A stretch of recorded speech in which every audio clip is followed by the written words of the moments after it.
Hey everybody, welcome to Minting Coins. I'm Gary Palmer, you're you, and together we are minting coins. Now, I don't know if it's Wine Down Wednesday, Wine Wednesday, Whiskey Wednesday, or just Thanksgiving Day Eve, but we're here hanging out, talking about Web3, talking about ENS, hanging out with some really awesome people. We have 184 Thread Girl, who's pre-warned us that she might be Threat Girl on Whiskey Wednesday.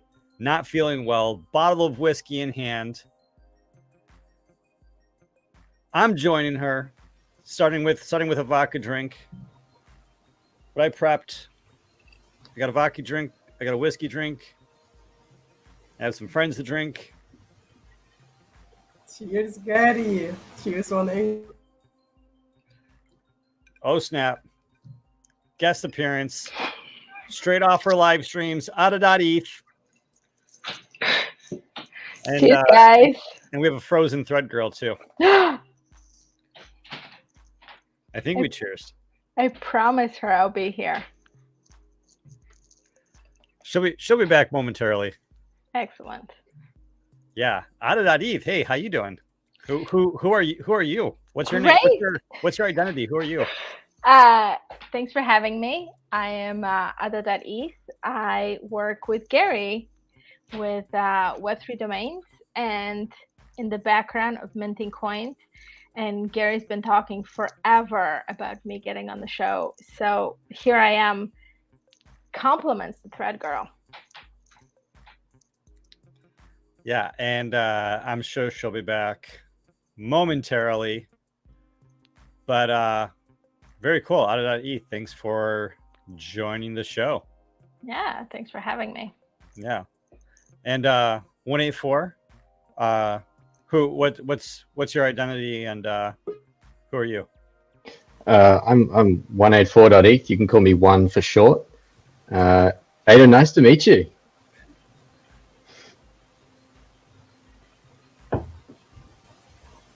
Yeah, and we got Thread Girl back. Did we officially cheers? I waited for the drink. Cheers. Yeah. Cheers. Cheers. Thread Girl 184, Ada.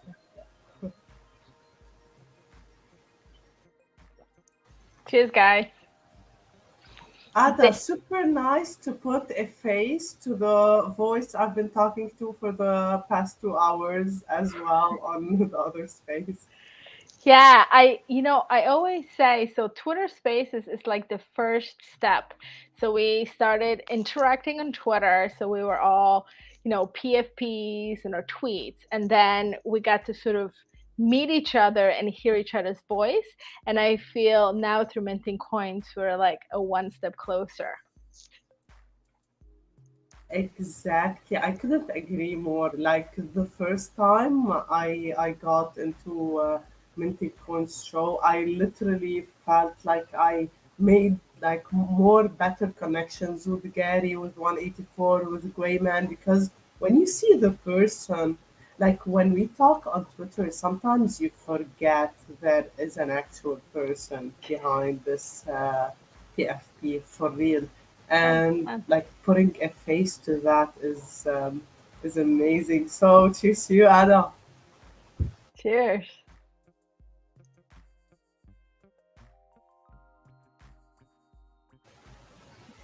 Yo, Gary, I had 2 questions to ask you. So the first question is, are you really gonna start with vodka and then switch to whiskey? Man, Ada, do something about that, please. He can't do this to us. We're whiskey drinkers. You can't do this. I asked her, I was like, hey, are you willing to make me a vodka drink or a whiskey drink? And she made me made him both. I was like, you can start with one and finish with the other, or you can just go. I mean, it's a day before Thanksgiving, right? Family holidays have a lot of energy. And I think, this is kind of like, I'm so grateful for the spaces. I was in the space earlier with Red Girl. And I'm so grateful because we have so much of these connections on Twitter. And, occasionally we might meet some of the people that we have developed these close connections along the way. And then we have our family of origin, or, I mean, Gary and I are lucky because he's just in another room, right? We cohabit together really, really well. Um, but it's an opportunity to kind of like bring everything together. So initially I was like, hey, are you gonna do the show the day before Thanksgiving? And we kind of weren't sure. And I'm so happy that he decided to do it, because it's an opportunity, I think, to celebrate with your other family, right? So here we are. Totally, totally. And I got another question for you, but first, I want you guys to cheers because I want to take a picture and tweet it. Okay? So here we go, guys. Wait, wait. Give me 1 second. Let me close up. Okay. Oh my God, I love this. I love this.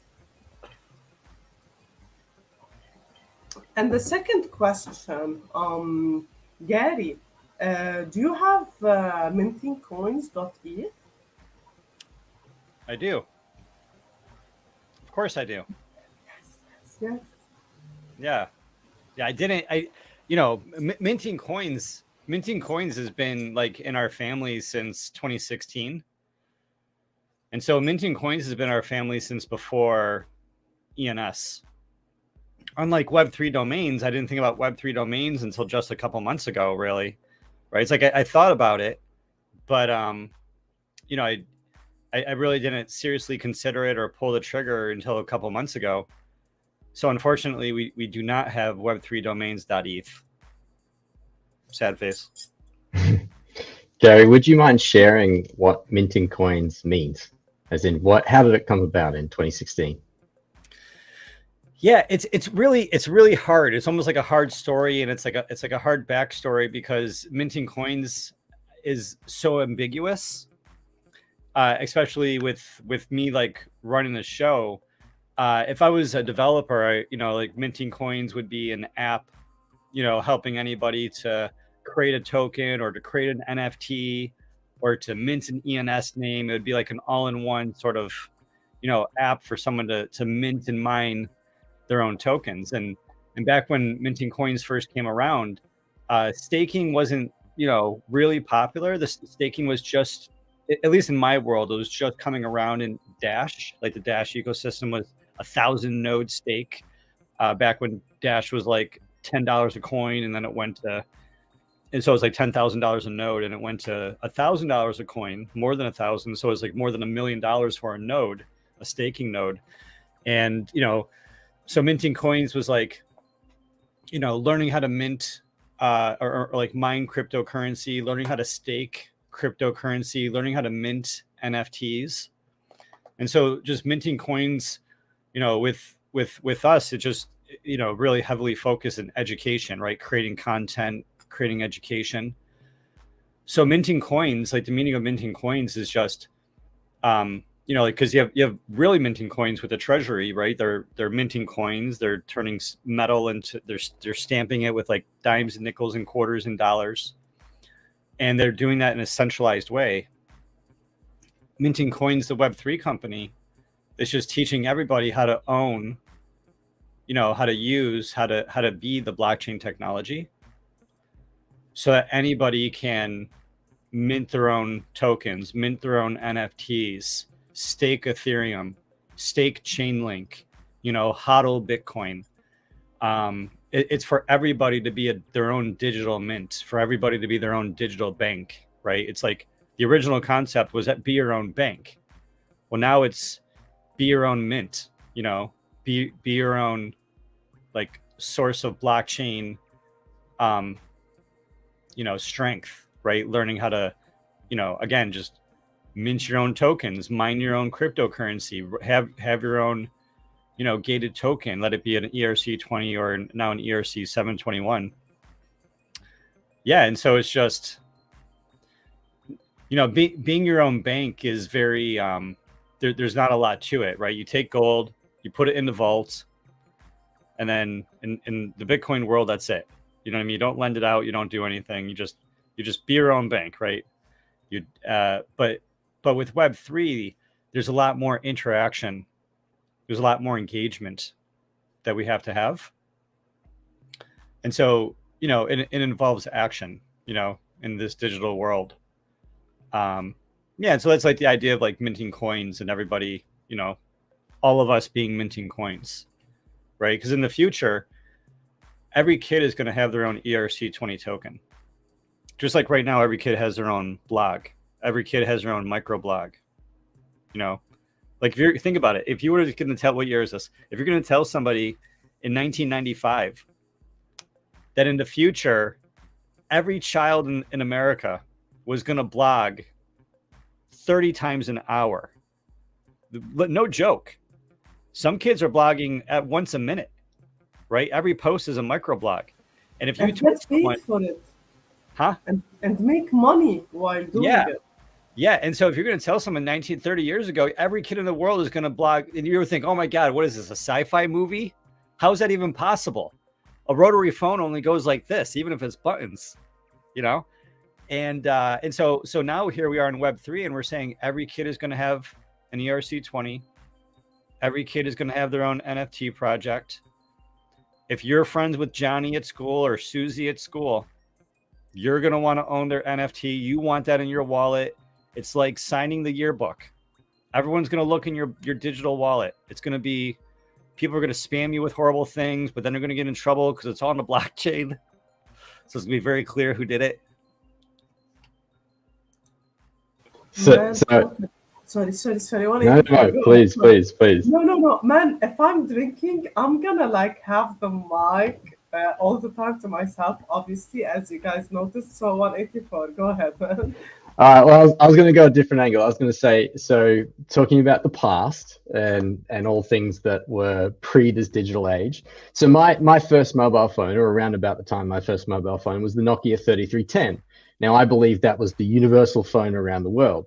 So what is the Nokia 3310 of Web3? It's NFTs as they MetaMask. are right now. The NFT PFPs are the Nokia of Web3. The PFPs, in my opinion. I was going to say MetaMask. That's really good. Yeah, I love the idea of MetaMask, but I think that the NFTs were kind of like the first deep dive, I would say, in the world of crypto that was fun. And I always go back when Gary and I started our first meetup in like, when was it, Gary? 2016 or 2017, we had our first meetup. And it literally was like me and Gary and like 5 other geeks that have been like mining Bitcoin since like 2013 or 14. I mean, hardcore geeks. And so I think that the early days of sort of Bitcoin and even Ethereum, it really pulled in a lot of like super technical people and programmers, and NFTs kind of brought in a lot of people that weren't necessarily super versed in that, programming or geek language. Like, you didn't really have to understand the technology behind it to understand the utility. And so I think we saw a huge kind of adoption from people that weren't super technical, and they could still get on a train and be like, this is amazing. And it created these communities, because all of a sudden, like before, it's like, you always had like your Bitcoin people and sort of your Ethereum people. But with NFTs, it brought people together in these smaller communities, and people rallied around these crazy NFTs. I mean, some of them like ugly as hell, and I still tell this story, right? Like Gary, like early in the days, and I'm so glad he didn't listen to me. Early in the days, Gary was like, hey, what do you think about this? And it was an early NFT of the apes. And I'm like, this is the ugliest shit I've ever seen. I don't know if I can say it live. Like, literally, I was like, I saw this monkey and I was like, why would you spend 0.4 ETH on it? I mean, that's what it was. I'm so happy he didn't listen. But that really was like my response. It just, I was because for me, and I also am an artist, like an NFT has to speak to that aesthetics. And so a lot of it, I'm just like, it's just ugly and bad art. But the amazing thing, it wasn't really about that. It brought communities together.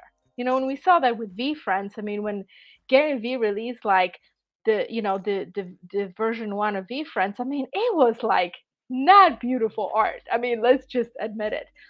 But it brought communities together, and all of a sudden it kind of brought people together, like you can be an artist as well, you can bring this community together. And so I think that's when we first saw people really coming into the space that weren't like, oh, you have to be a geek, or you have to know Solidity, or you have to know any of these pieces to get into the space and connect with other people and participate. That's awesome. Can I ask, as an artist, and I'm sure there's different answers from different people, but as an artist, would you say that art can grow on you, or it's in this example, it's community has the art grow on you? Yeah, that's a good question. So I think there's a difference. I think there's a difference of artists who are selling original pieces of art on blockchain as NFTs, and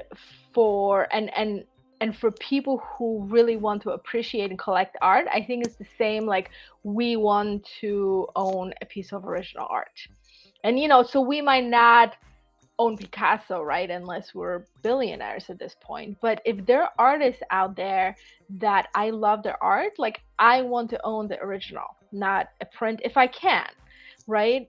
Because it's like I want to appreciate and support that original piece. So I think there, when we're starting to see that split more, and I think it's going to become more and more apparent that there's going to be collectors, and then we have those PFP projects that I really think are about the community, sort of the idea. It's not really as much about art as it is about bringing people together. And I mean, some art I still love. Like, I really love Sad Girls, and the community isn't really doing a lot, but I still think artwork is beautiful.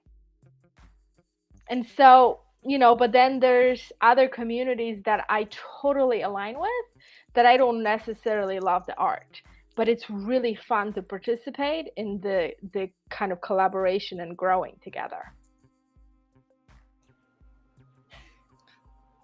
So are there NFTs that you used to think were ugly, like mutants or apes, that you now think are less ugly?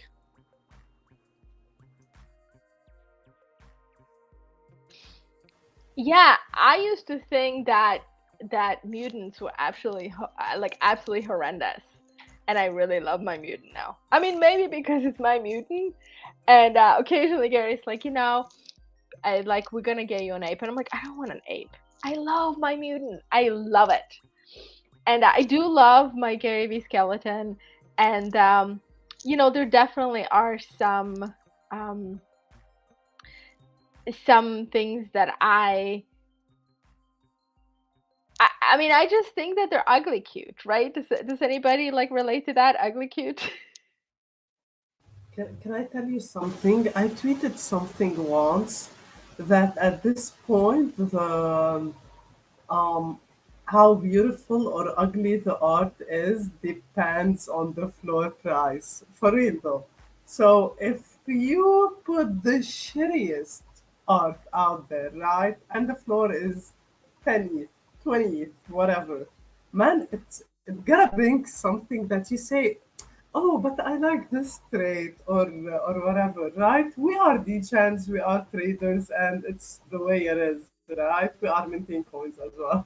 But yeah, but there is art that is really cute, and you said something, Ada, that there is the artists and there are the projects that are building communities, and there are rarely artists that are building communities. I mean, I've seen Ferocious, he built a community for himself, but like I haven't seen a lot of artists build a community behind their art, but I've seen a couple of projects build a community. Like I don't know, mutants, okay, bored apes, sappy seals, plague, pudgy penguins, right? Because yeah, I love those. I love. You have one? No, you don't. Okay. Yeah, I so really want one. I yeah, think me they're the too. cutest, ugliest thing I've ever seen. Me too, me too. I swear. I'm probably gonna get one like the next couple of months, maybe next month. I don't know. Once I figure some shit out. But yeah, there are those two parts. But what I meant when I said that NFTs are the Nokia is not NFTs in general. It's the PFPs because people miss that there is a lot more utility and a lot of more tech that you can build on NFTs. Man, ENS domains are NFTs, right? There is a lot of cool things we can do, and I feel that the PFP part of it is the Nokia of Web3. But saying that, shout out to Eminem, Yeezy, Kevin. Cheers, guys. There in the comments. Cheers to everybody in the comments. Yeah, thanks for showing up. If you're here, like this video. The liking of the video really helps the engagement, metrics. We really, appreciate people showing up and commenting and liking, subscribing to this channel. And and checking us out at mintingcoins.com, where you can become a member and help support us and help support content, help support content creators, help support Web3. And you'll be getting access to our members only area, our members only videos.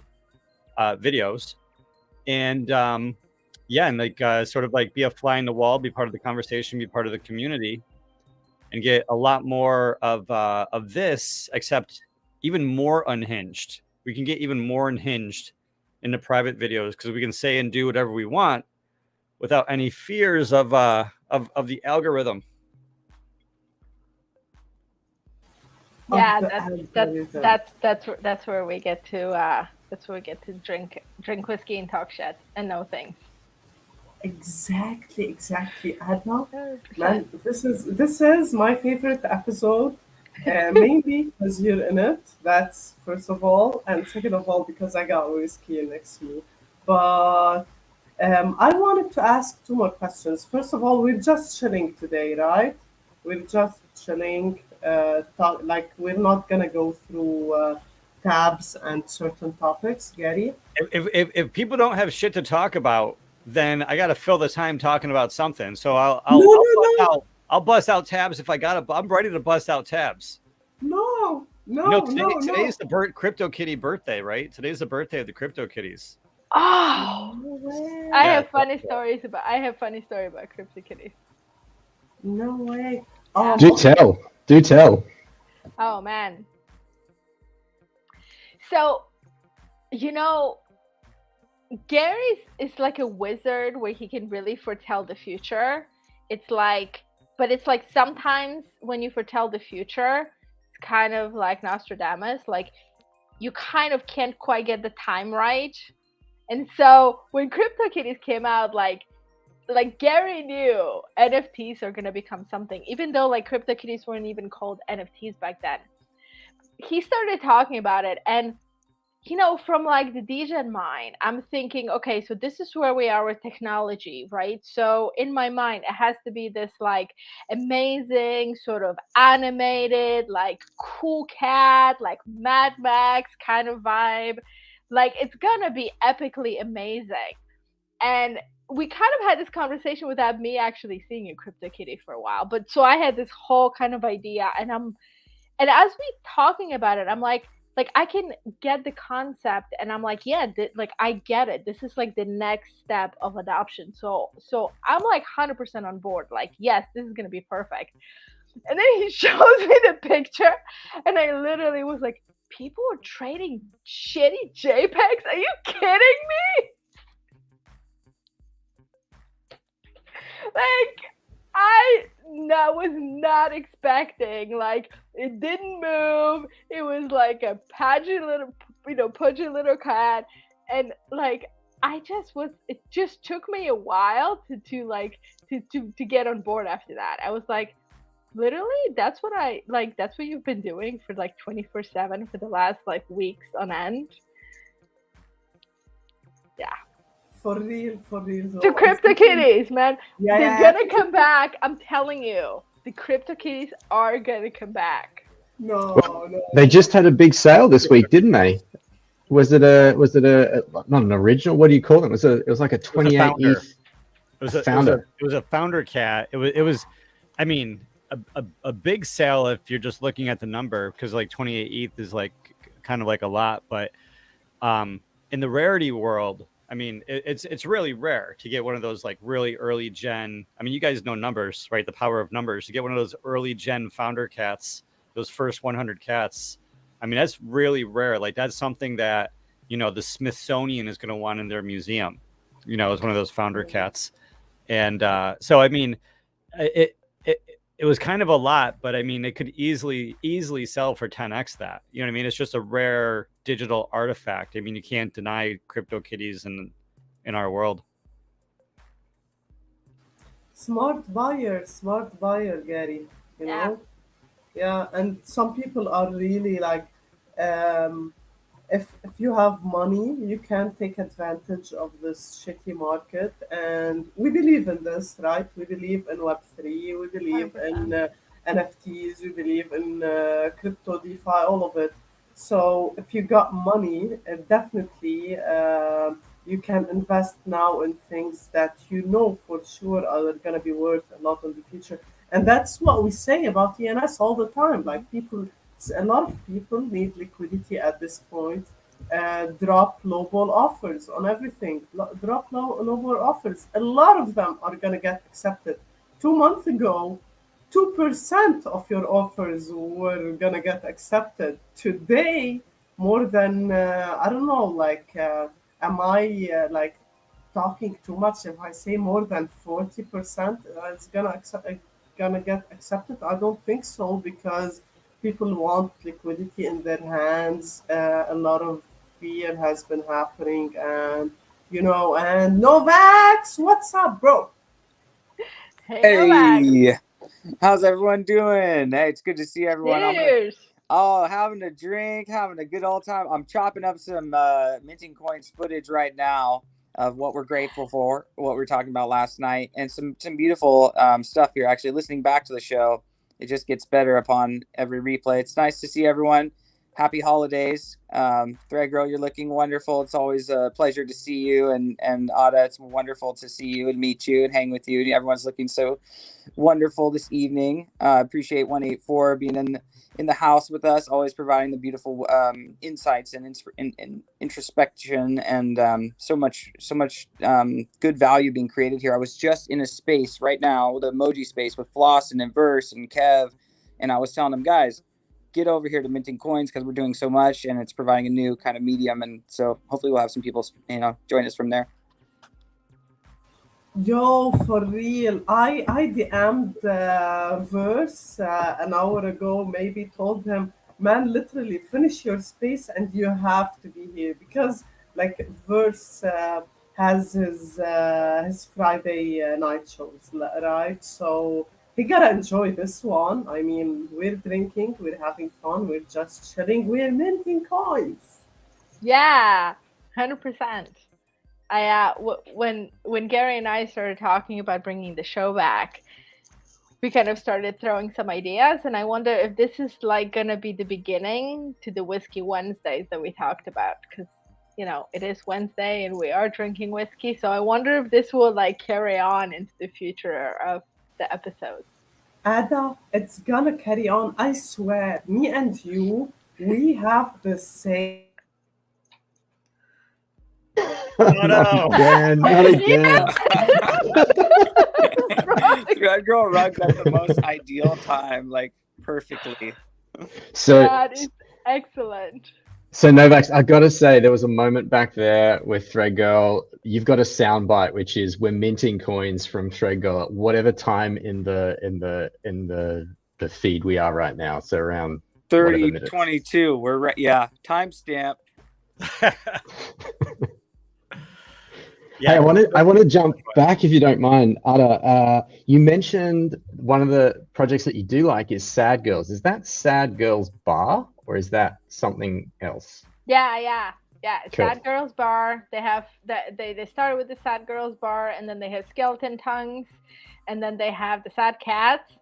And if you look at the artist, I think her name is Glam Beckett, if I'm not butchering it. I hate butchering it. She is a fantastic artist. Check out her Instagram, and then check out her like one-of-a-kind pieces, and it's all black and white, kind of pen and ink, just incredible stuff. Yeah, she's my girl crush. Yep.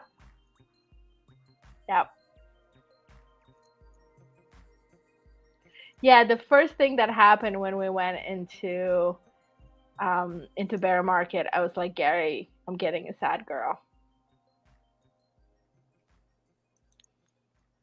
And that's what I mean. Like sometimes, and even though it is a PFP project, sometimes I think that there's a piece where we want to support artists because we just so love the work that they're doing. And I've always been really, really big at supporting women artists. And, so I kind of have like a list. I still want to own a world of women. That's like really my sort of ultimate goal. But I think that there is something about, wanting to be a sort of a, part of communities and supporting communities that, are creating something that sort of speaks to you. And we're kind of starting to see that in communities. I mean, some communities just, create communities, but we're starting to see kind of more and more that even though they're for-profit communities, they're sort of stand for something, right? So they're, oh, this is going to be a great show. This is going to be a great show. And so, and I think that this is amazing because we are still so early. And I hate equating things to .com because, I mean, I think ultimately we are going to develop things that we have yet to see, that we have yet to imagine in the ENS space, in a Web3 space. I think we're just scratching the surface as to what is possible. And I remember, looking at like 2017, 2018, like we were having this huge conversation about scalability. And we had like the same conversation with the internet. It's like, how are we actually going to scale it? And I don't know if any of you guys remember when we used to download pictures, it was like frame by frame by frame. Nobody ever imagined that we will be able to stream videos, like just kind of scrolling through videos on our phones, on handheld devices. Like nobody could have even imagined that in 1998. Right? When the first iPod came along, it was like, I mean, I used to ride a subway in New York City when I lived there in my 20s, like with, a CD player. CD skipping, because it's like, you're in a subway and people are pushing you and you're holding this big gigantic thing. And then the iPod came along and you're like, I can have 100 songs in my pocket, right? So nothing is a reality until somebody imagines it. And so I always say I'm listening to all these incredible builders in spaces. And I always think, who's going to be the next Amazon? Like, who's going to develop the future in, their garage? Like, who's going to imagine what Web3 can be? And that's like the most incredible piece right now, is that we are in this place where it's like a fertile soil and we're having this conversation and we're building these communities and we're like jiving off of one another. But I think from these, like, we're sowing the seeds of the future that, maybe we can't grasp yet, but when we look back like 20 years from now, we're going to say, wow, we were in these rooms and we were talking, and somebody kind of said something jokingly, and we had no idea that that's going to be the company that's going to change the future. Like, that's what's super exciting for me. Yeah, we are definitely, TG. We are definitely in this like transformative space where anything could happen. The whole blue ocean strategy of it's the what we don't know, but there are absolute markets that have not been created yet, and I completely agree that it's in these different environments that we're going to find new things.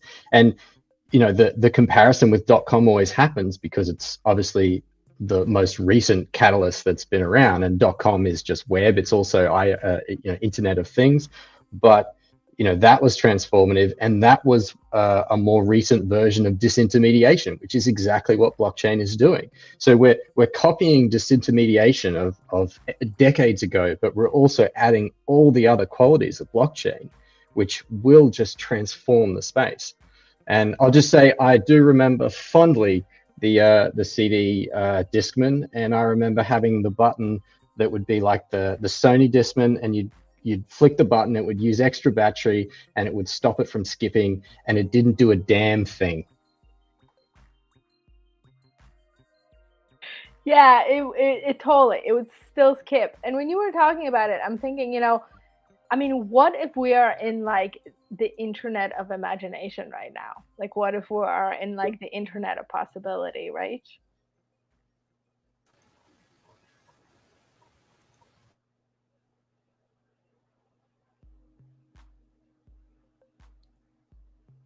Is this thread girl moving? I got two thread girls. I'm not sure which one is. I think neither thread girl is moving. Hey, can you hear me, Gary? Yes. Yeah, NFT verse. What's up, verse? Hey, Hey, welcome. what's up, everybody? Yeah, man. Thread girl had reached out to me, and I was like, well, actually can jump on tonight, so I might as well go ahead and jump on and see what old GP's doing, man. We are chilling. We are talking shit. We are talking Web3. We are drinking whiskey. And I'm getting rugged. Yeah, you are getting rugged. Yeah, definitely. What's up, Thread Girl? So shout out. What's up, Ada? What's up, 184? I see Novax is in here too, man. So, hey, man, I'm all about the conversation tonight.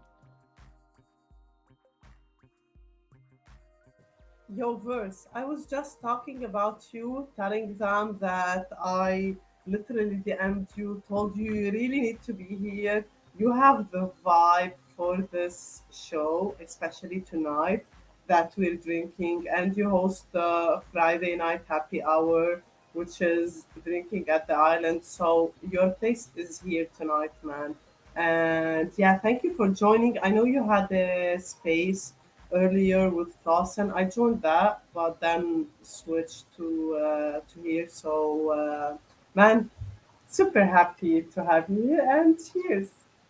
Cheers. No, that's perfect, man. I appreciate that. I appreciate the invite, man. It's it gets busy out here these days, man, and the ENS spaces. Everybody's having a space, and everybody's trying to support each other, and trying to show up. So it kind of gets kind of tough, right? Because it kind of cross paths a little bit, and you just want to make sure that you're there for the community, right? So I love it, man. I love being able to help out anytime that I can. I love what Gary P is doing, man, out here, man, and he restarted minting coins. That's amazing to me, man. It's great to see everybody in here. I can imagine that this space at some point in time, Gary, you're going to start to see a whole lot of people, start joining in here, so cheers to that, man. Definitely. What's Novax doing? What's Novax doing? Like spying on us? What is he doing? NFT verse, we fucking love you man, so much. Thread Girl, what are you smoking on right now? You're feeling good right now, Thread Girl. I already know it. Yeah, Man, let's I go. She's got a whiskey in one hand, she's got her vape in the other, and she's got all of us in front of her. listen. I started this space literally dying. Ask Gary and 184. I was telling them, man, I'm dying. I can't even talk, and I'm into my second glass of whiskey, and yay, let's party. Thread Girl's giving thanks to whiskey. Yeah, you're a trooper, Thread Girl, because you were on your space hosting your space today with Domain Yeah. Plug, and Guayman wasn't even. I was like, Guayman, when are you gonna step? You need to step up, bro. Step up and give Thread Girl a break, man. She's sick, right? No, bro, no. He literally let me handle it because it was a girl space, and I had like personal connections with every single girl out there, man. But listen, man, shout out to Guayman for real. He's the best, best, I best. love Uh, Guayman. yeah, I was just giving him a hard time because I know this is recorded and I want him to go yeah, back and hear oh, it. yeah, yeah, yeah. I know. But Wait, I'm just Guayman like. is supposed to be here right now. And so that's on Guay for not being here. He's supposed to be in the room. I don't know where he is. I For have real, no idea where he is. But for real. NFT verse. I know you're just giving him a hard time, but listen. That's my guy, So man. I love Guay. I'm like always professional, very professional with Gray man. Like we have a professional relationship, right? Except after every space, I'm in his DMs. Gray man, you're my bro, man. You're my support. I couldn't do this without you. I would feel so excited like that. And this is the after space, so I have to say it as well because I'm obviously here and not in Gray man's DM telling him how much of a support he is for you, bro. Yeah, he's a good guy, man. I love him and I love Drowning. I love him to death, man. Good people, definitely good people. Oh, what is Novak? Novak, are you gonna say anything, bro? What's up, Novak? Hey, I'm just sneaking off making myself a coffee over here downstairs. This is why I don't get on video early because I got to be mobile. I mean, I'm juggling a whole house full of children and everything, but I'm loving the convo too. And yeah, it's good to have you here, Verse. I've been chilling with Verse in just about every space on Twitter today. So this is really becoming the last call hangout for our whole community over here, Gary. This is outstanding. Novak, we're drinking whiskey. Coffee was like in the AM. We're in the PM right now. We're drinking whiskey. that's not always true. I often find myself on a good espresso martini. Oh yeah, that's true. Like He can't Gary, drink. to be honest, Gary, like I can't take you seriously with alcohol. You're having a glass of vodka and pan whiskey, man. Come on, come on, come on. Add up. Listen, the Yeah, vodka's gone. There's no vodka in front of me. I don't see any vodka. I don't know what you're talking about. I have an old fashioned right here. Cheers, all of us whiskey drinkers. I don't see any vodka. I only see whiskey and bottoms up. Cheers to that. Yeah, cheers to that. yeah. I don't. Novak can't drink too much if he's chasing kids around. So he's got to be careful. Well, I got health issues that makes it kind of like not advisable for me to drink alcohol. But I think this holiday season I might have to try and find a way to spike my coffee with a little Baileys or something because it's too tempting. With you guys having these festivities, I'm definitely smoking on something. I'll tell you that though. I got some live resin here. It's such high quality and so fully legal. And you could pay with a debit card now. And I said the other day in the dispensary, I said, well, that's just a step closer, hopefully, to moving to crypto ultimately, right? We're going to be on the sign in with Ethereum protocol over here, right? And they kind of looked at me and they said, yeah, maybe, but there's a lot of opportunity to grow. Man, let me tell you, working in San Francisco, I was working with a lot of great people who were also raging alcoholics. And it was really, really difficult. Because people just drink so much, and and it's like a culture, you know what I mean? Drinking can be a culture, and so like some people don't drink at all, and like you know, just drinking that much, it was just like so much drinking, and so like, I mean, I don't have any problem like telling, like, you know, my secret, just, you know, you get like a drink, like you say you get like a vodka cranberry or whatever, and then I would just alternate, you know what I mean? I'd get a vodka cranberry, then I'd get just a cranberry, like a Shirley Temple. And then, like, you know, because you got to have a drink in your hand, you know what I mean? But the peer pressure, man, oh man, it was intense. You don't like, Hey. if you don't drink enough, you didn't get the promotion. Oh wow. Hey man, there's a lot of documentaries coming out about what was happening in San Francisco and Silicon Valley. Gary, I hope you don't appear. I hope you don't pop up in one of those documentaries, Gary. I mean, if it's at a club or if it involves a particular couple companies, but I mean, it's anything is possible. Anything is possible. I love it. That's where I learned about Bitcoin. I learned about Bitcoin in about 2013, 2014, before Bitcoin hit that original $1,000, like super back in the day, 2013, 2014. And I was working at a company, point of sale company, payments industry. And yeah, we did a integration with Coinbase, and we made Coinbase an alternative payment method through our point of sale system, so people could accept Bitcoin in their point of sale system back in 2013. And yeah, we all, you know, we thought it was cool and interesting, but man, it's so funny because I, like in 2013, I was just like one of these young dudes who just looked at Bitcoin and was just like, I don't know. Like I didn't understand like the profound impact of the technology. I didn't really look into it. I was like, okay, digital money. You know, I was like, all right, what stops somebody from like copying and pasting it? I was like, okay, I guess there's some mechanism in there, but yeah, it's funny. And then like between that was like 2013, 2014, like we didn't really pivot back in until August 2016. You know, but like the first time, so I think about the people now. They're hearing about Ethereum. They're hearing about, you know, the mining and how it's destroying the environment. They're hearing about NFTs are killing the earth.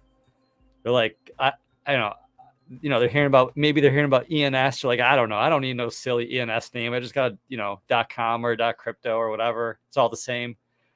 And yeah, it's like the first time you hear about Bitcoin, it's like, or anything, it's like you just brush it off. And the second time you hear about it, you brush it off. And the third time you hear about it, if you're kind of smart or if you're kind of esoteric and you believe in coincidences, that third time you hear about Bitcoin, that third time you hear about Web3, that third time you hear about ENS, you know, you start doing your research. You start Googling Web3 domains. You start going to, you know, YouTube, and you're like, how do I mint coins? And yeah, I feel really blessed, you know, that, you know, I saw, like, I remember 2016, I like the algorithm hit me. I saw a random video from a random dude who's a really cool YouTuber, crypto YouTuber. And that, and yeah, that was like August 2016. I was flying, you know, boomeranging from California and Silicon Valley back to New York State, and saw this random video about some random cryptocurrency. And I was like, oh yeah, you know, I got back. I was like, what is this? What is that? Remember Bitcoin? Yeah, I remember Bitcoin. Looked into it, realized what it was, realized the technology, realized the revolution, realized the chance people have to have an equal playing field and have sovereign money and to have, you know, freedom in their relationship. And yeah, man, it was all history from there. You know, Gary, I want to jump in on this convo. This is a good one. This is kind of funny, guys. Everyone's kind of giving a little history of when they learned about crypto, almost, you know, like your disposition towards it, right? Your default setting. And you're talking about how having heard anything for the first time, you know, it requires a bit of repetition before it sinks in and that. And I had this experience where I was very much in a centralized financial, like TradFi sort of environment. I was a pension consultant and financial advisor with ING, and I was an independent broker, so I could broker any product, but I was doing that on behalf of, you know, for college professors, right, and all this kind of stuff. And so I was just looking at it from that, you know, fees. The whole conversation was this myopic conversation about fee structure and TradFi clients being exploited by expensive variable annuities and things like that. We were paying like 200 basis points, you know, a year, win or lose. And so I think that at that moment, when I heard about Bitcoin in 2012, I'd just been married. I heard about Bitcoin. I was like, okay, yeah, cool. I keep hearing about it on the news, on Wall Street Journal, always talking about something about Bitcoin.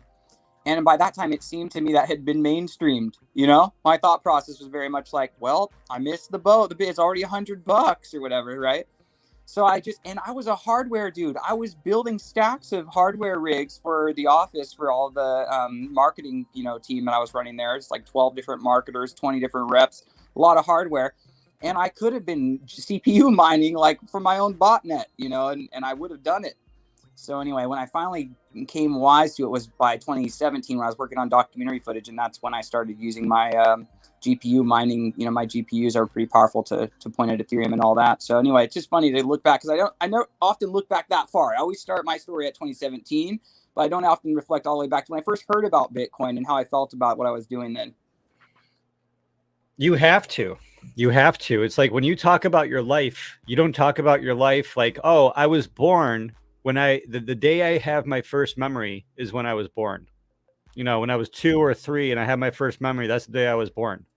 No, the day you were born is the day that you were born, you know, and the day you were conceived, you know, a day before that. But all those, yeah, you know, the first time you heard about Bitcoin, you know, some people can like Google their email. They can search the word Bitcoin in their email and find some email from way back when and be like, oh my God, I didn't even remember that. But yeah, because I mean, you agree, right? The first time you hear about Bitcoin or whatever, even the first time you hear about Ethereum, maybe, you know, it's like, who jumps on to the very first time they hear about something? You know what I mean? Unless they're in the process of degenning. I have a fun question. So if you could go back in time anywhere between 2013 and now and make one decision between 2013 and 1, what would it be? Buy Bitcoin, no question. Like there is no question about that. You would buy it like on the very beginning, Bitcoin. I would put all my money into it. All my money into it. Yeah, like, I live in a tent and buy Bitcoin. Absolutely. Yeah. I think, go ahead. Go ahead, 184.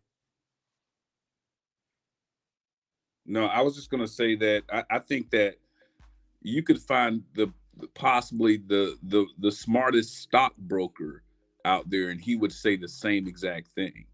He would say that, or he or she, right? He or she would say, I would buy Bitcoin, right? Even though they totally understand the stock market, the way it goes, but I can guarantee you, if they said that they could go back to 2013 and make an investment, I guarantee you they would say that they would buy Bitcoin. If they didn't say that, they'd lie. They're lying. Yeah. So I would say, and this one I can't really change because life is all about the relationships that you have and those that mend. But the person that introduced me was, we mended a relationship. We mended a friendship, you know, all those traits. We mended that. And then I said, you know, after years of knowing that they were doing something but not paying attention, I said, so what are you up to? And they told me, and I said, okay, I'm in. But here's the thing where banks do their thing.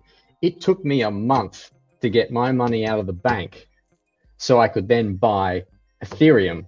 And by then, that 1 month time, and I would go to the bank and I would say, I need a little bit of money, and you couldn't do large withdrawals at the time. So I'd say, I need some money. They'd say, what's it for? And I'd not tell them, and, you know, I'd take a little bit out and then I'd come back, I'd take a little bit out, did that. And it took a whole month to happen.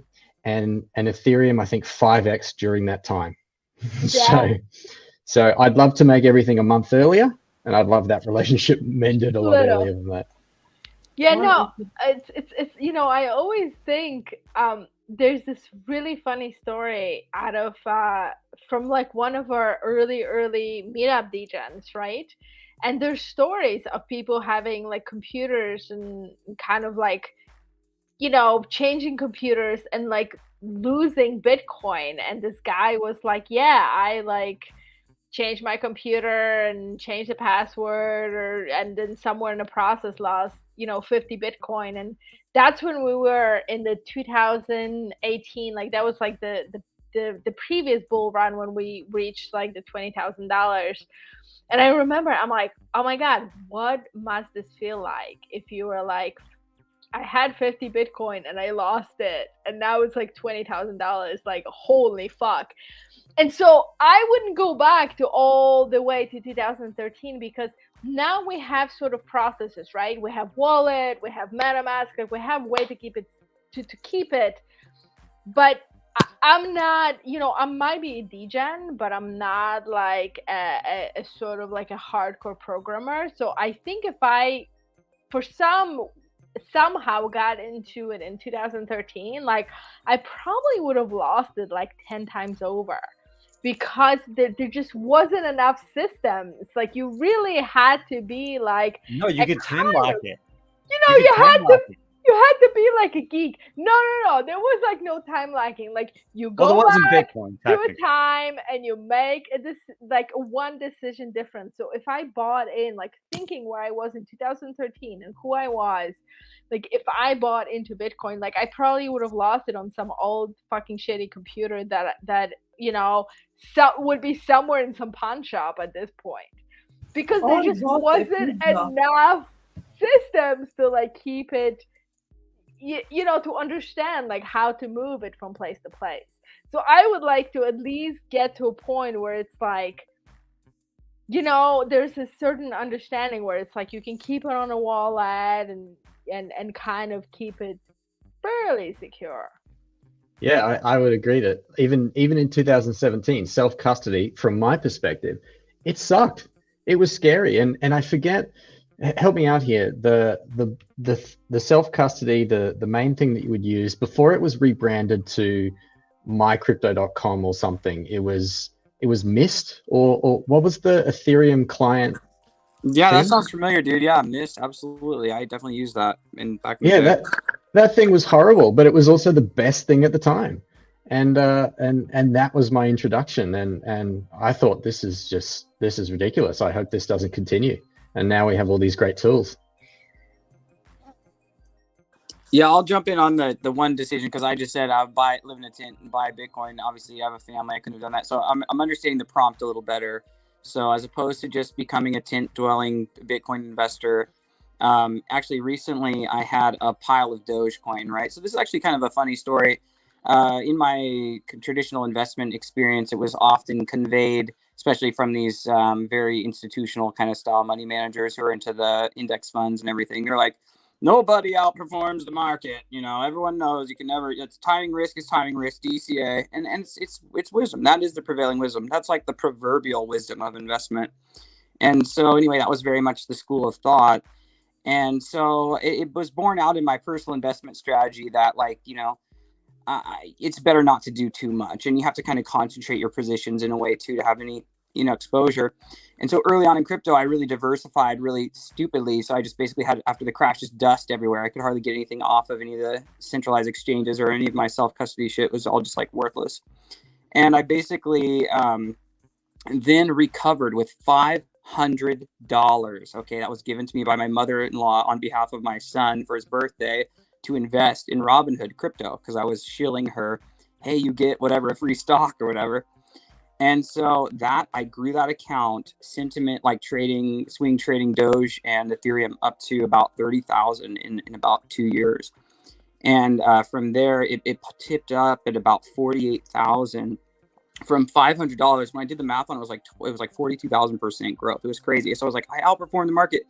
And then I was at the top of my stairs. I said, never forget this. I was looking down the stairs to my wife. I said, I did it again.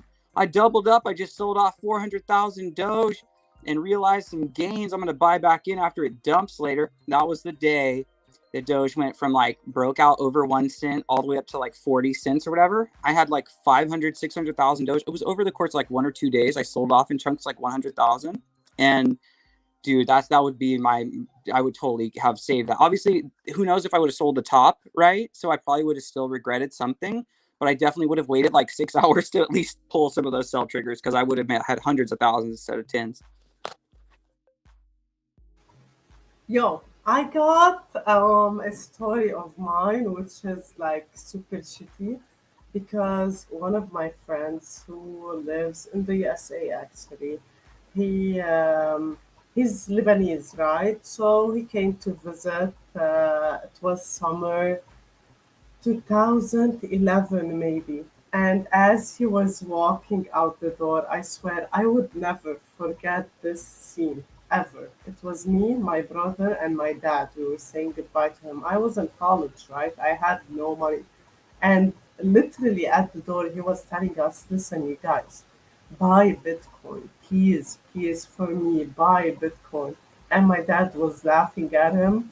My brother is the one who actually got excited and started telling my dad, yeah, let's put some money into it. But my dad didn't believe in it at the time, and my brother is younger than me, so obviously my dad wouldn't give him the time of day. But yeah, I missed out on that generational wealth. But that being said, we have two comments. First of all, someone said, does anyone remember mining with nice hash before they rocked during the bull run to 20K? Oh, you got it here. Okay, and someone else said, if I can turn back to the past, all I need is screenshot all coin gecko data, and yeah, I only need $500. Lol. That's pretty funny, actually. Yeah, I mean, You sure?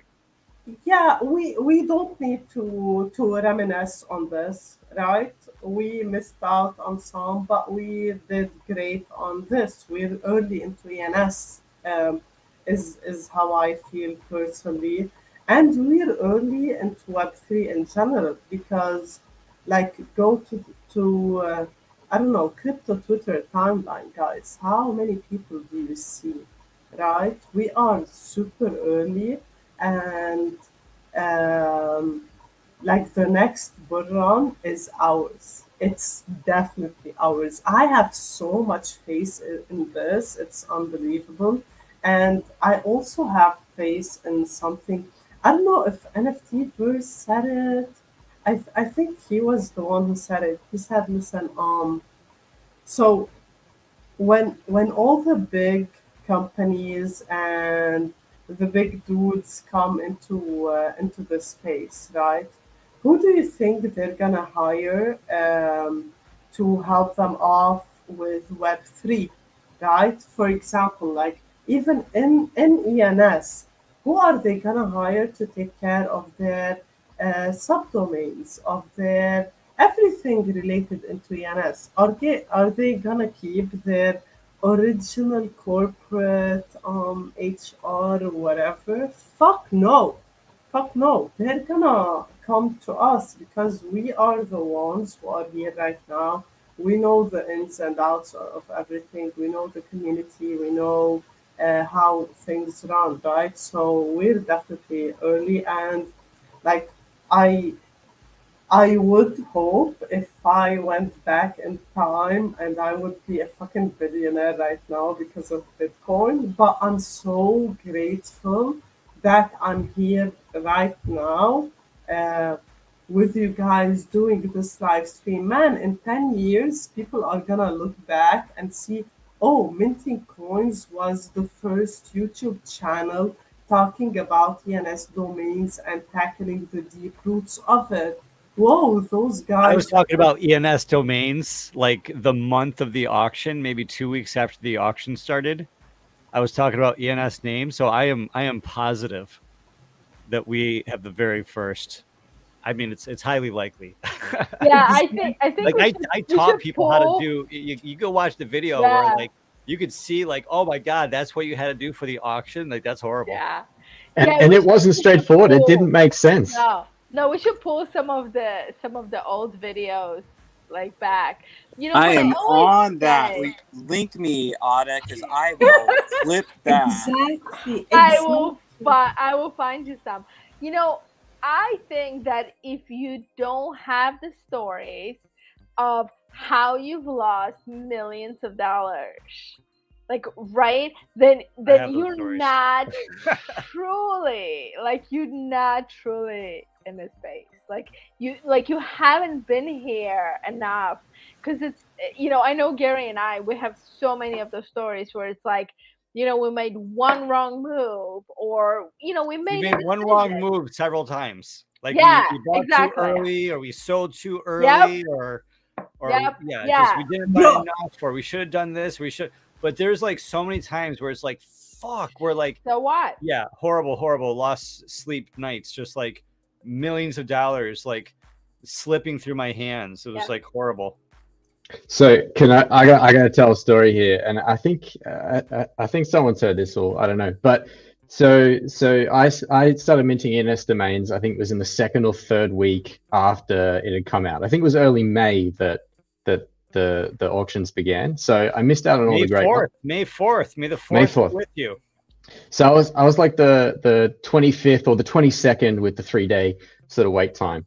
And I got excited about it. I was excited, and I was telling my friend, I was saying, this thing, you should get it. You go get your domain. It makes sense. I was explaining all the reasons why, and they're like, yeah, that's fine. They've been in this game for a while, so it's fine. I don't care. It's nothing, and whatever. That's their choice. They're excited that I'm excited. I'm telling them that, and it was a few weeks later that they're telling me, CryptoPunks, get into CryptoPunks, and they're minting CryptoPunks when they're free. They're minting them, and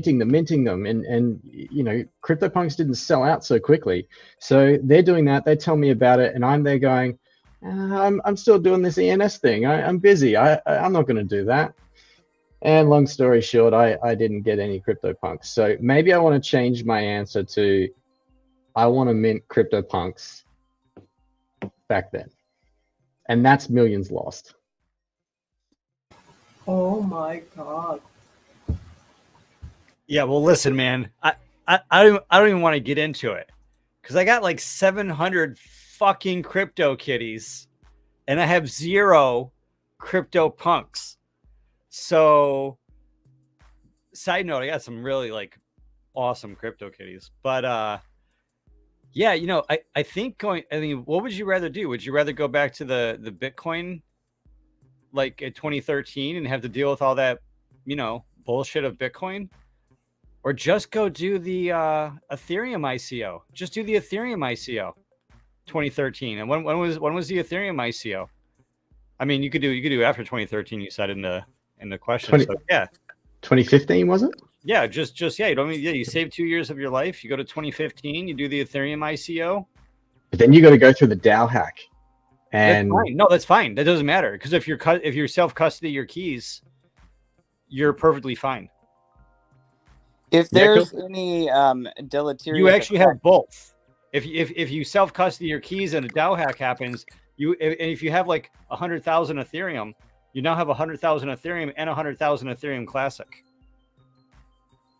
If the time travel has any negative effect on the traveler, then perhaps traveling less far back would be better too. So I like your thinking there, Gary. And wise to point out the risk. I'm thinking you're stuck back in 20. You're thinking you're stuck back in that year, so then you don't have to be stuck so far. Yeah, I like time it easy. travel. Oh, sorry, Ada. If I could time travel, first of all, I would start doing Botox much earlier. Like that. No, I always like it easy. Like, I would go back to that moment when Gary's like, hey, what do you think about this like project? And I was like, that is the ugliest shit I've ever seen. Talking about the apes when they were like super cheap. And I would just buy like, 40 of them. And I'm like, I would be happy. Like, we were talking about the apes. Millions. We were talking about the apes. We were out for dinner one night. We were talking about the apes. And like, I was looking at this ape, and it was this cool ape. You could go find it. It has a leather jacket. It has the heart-shaped glasses. And I'm like, yeah, it's like 2 Ethereum. It's a lot of money, Yep. you know, but I'm like, and she's like, basically, she's like, fine, let's just go do it. Yeah. And it's like 2 Ethereum, and like, you know, we're out dinner. She agrees. We get home a couple hours later. It's up to 5 Ethereum. I think it was 7. 5 to 7, yeah. And Yeah, and anyway, then I was like, then we're I it's don't like- want to spend that. and then it goes to like oh yeah, to a no. And yeah, like I think it later sold for like 150 or 200 I know, yeah, Ethereum it sold for like insane amount of money. after someone bought it for 7 It Ethereum. was beautiful. And ugly so fucking ape. when ADA.eth was available, and I asked her about it, she was like, like I don't know, I don't need that. I was just like, fuck you, I'm gonna buy it. You don't get a choice. Fuck yeah. I was like super happy with like Unfolded Life because I'm like, I had the .com, I had the Facebook. Who the fuck ever uses Facebook anymore, right? But I had like Facebook, I had the Instagram, and like my OpenSea was. I knew it was a like, flex because I was like, everything I don't was know. Unfolded Life. I'm like, fuck it, like I don't need it. I'm so happy he bought it. Listen, Ada, I'm gonna tell you something for real, for real.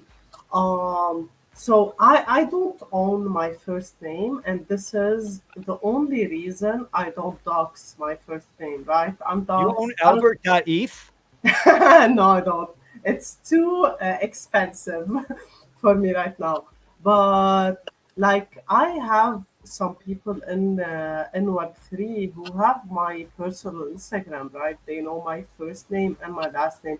And the people in the room right now, like Gary, 184, Ada, NFTverse, Novax, I literally wouldn't mind at all and would feel super comfortable giving you my first and my last name because I know you guys are not gonna do me any harm and like try to get those, right?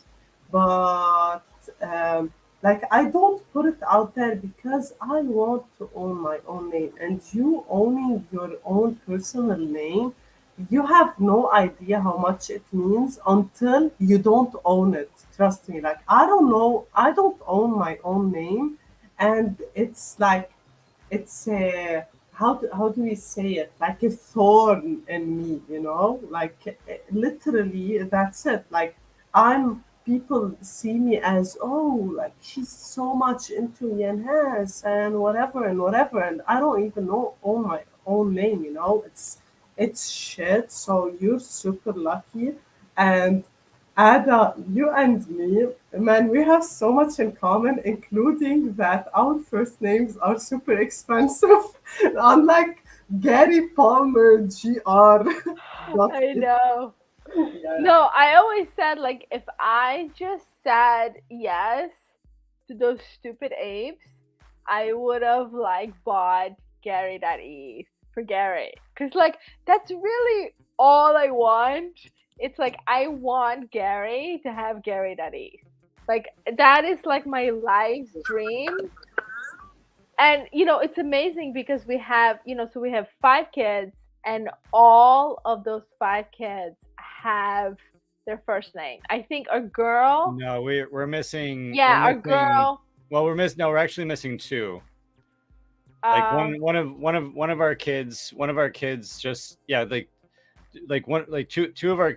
three of our kids have their first name, and 2 of Yeah. the kids don't. Yeah, so okay, but they have like first in the middle, right? Or first. we got first name, last name, or we have Yeah, first name, some- middle yeah, name, or some kind of- yeah. We have a good derivative for them. Yeah. But yeah, the girl that owns our daughter's name, I put a bid. I put like a crazy bid. Yeah.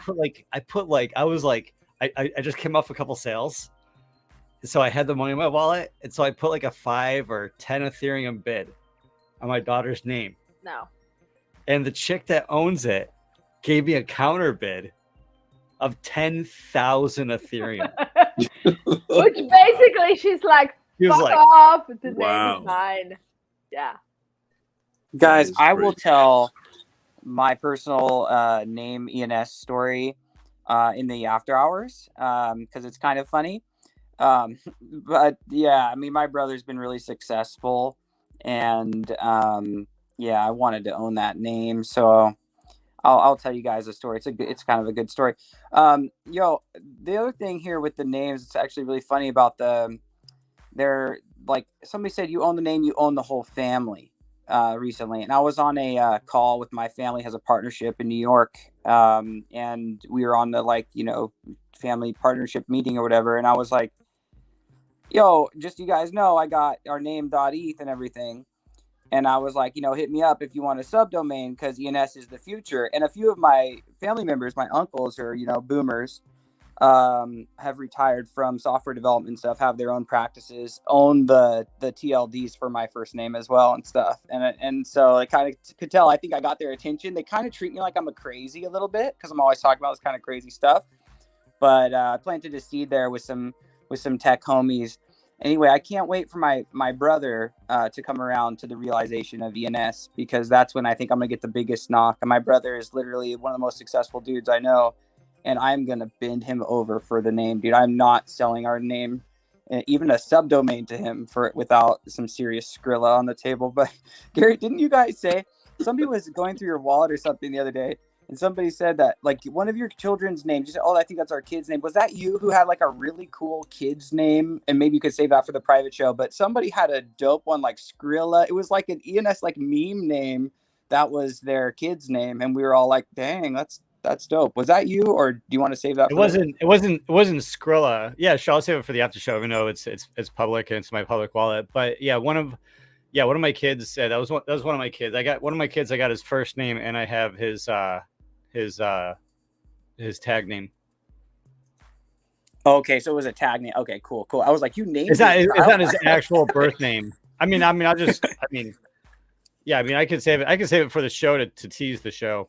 But the private show, but yeah, I got it's a really good first name. And yeah, the person was saying that they were saying in the public show, they have a friend. The friend has a business. The name of their business is this, and then they looked up their business name, which is like a 5-character word, and it's a 5-character noun, and they looked it up and they saw that I had bought it like a week earlier, and yeah, it's just my kid's like, social name, tag name.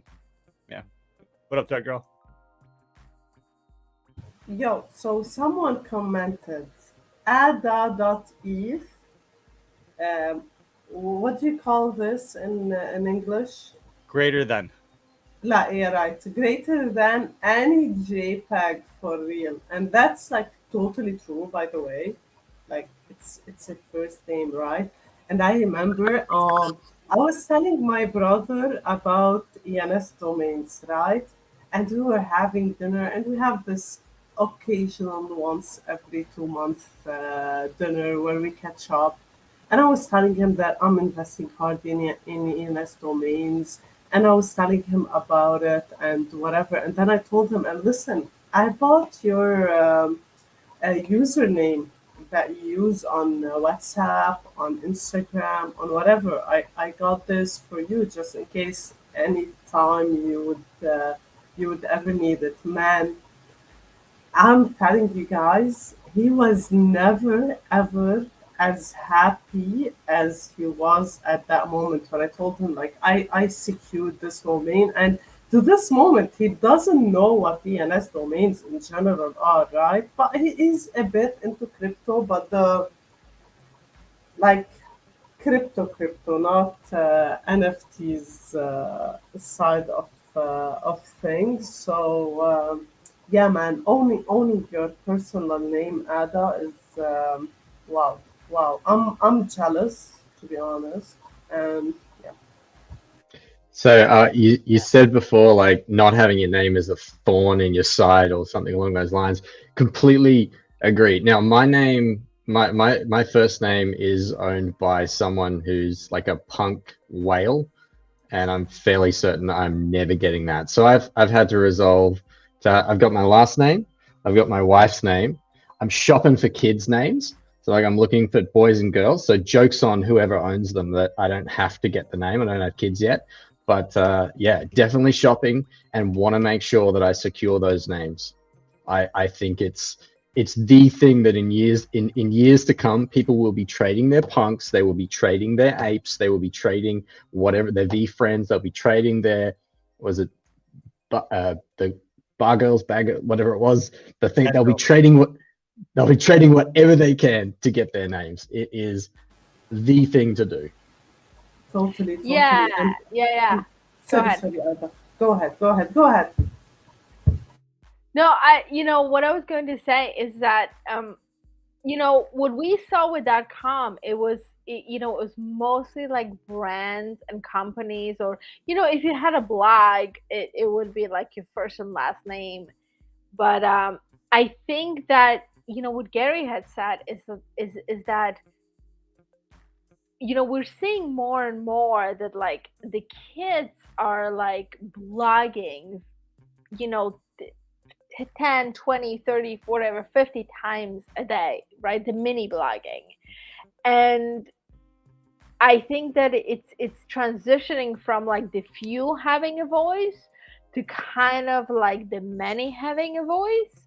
And so I think that in .com, like, although I still recognize, both Gary and I work in the .com world with a lot of businesses. And when I sit down with a new business, it really isn't as much like what do you envision your name to be, but what's available, right? And so it is so much these days, right? Like, hey, I want my name to be, grateful every day, for example, right? Well, shit, that ship had sailed a long time ago.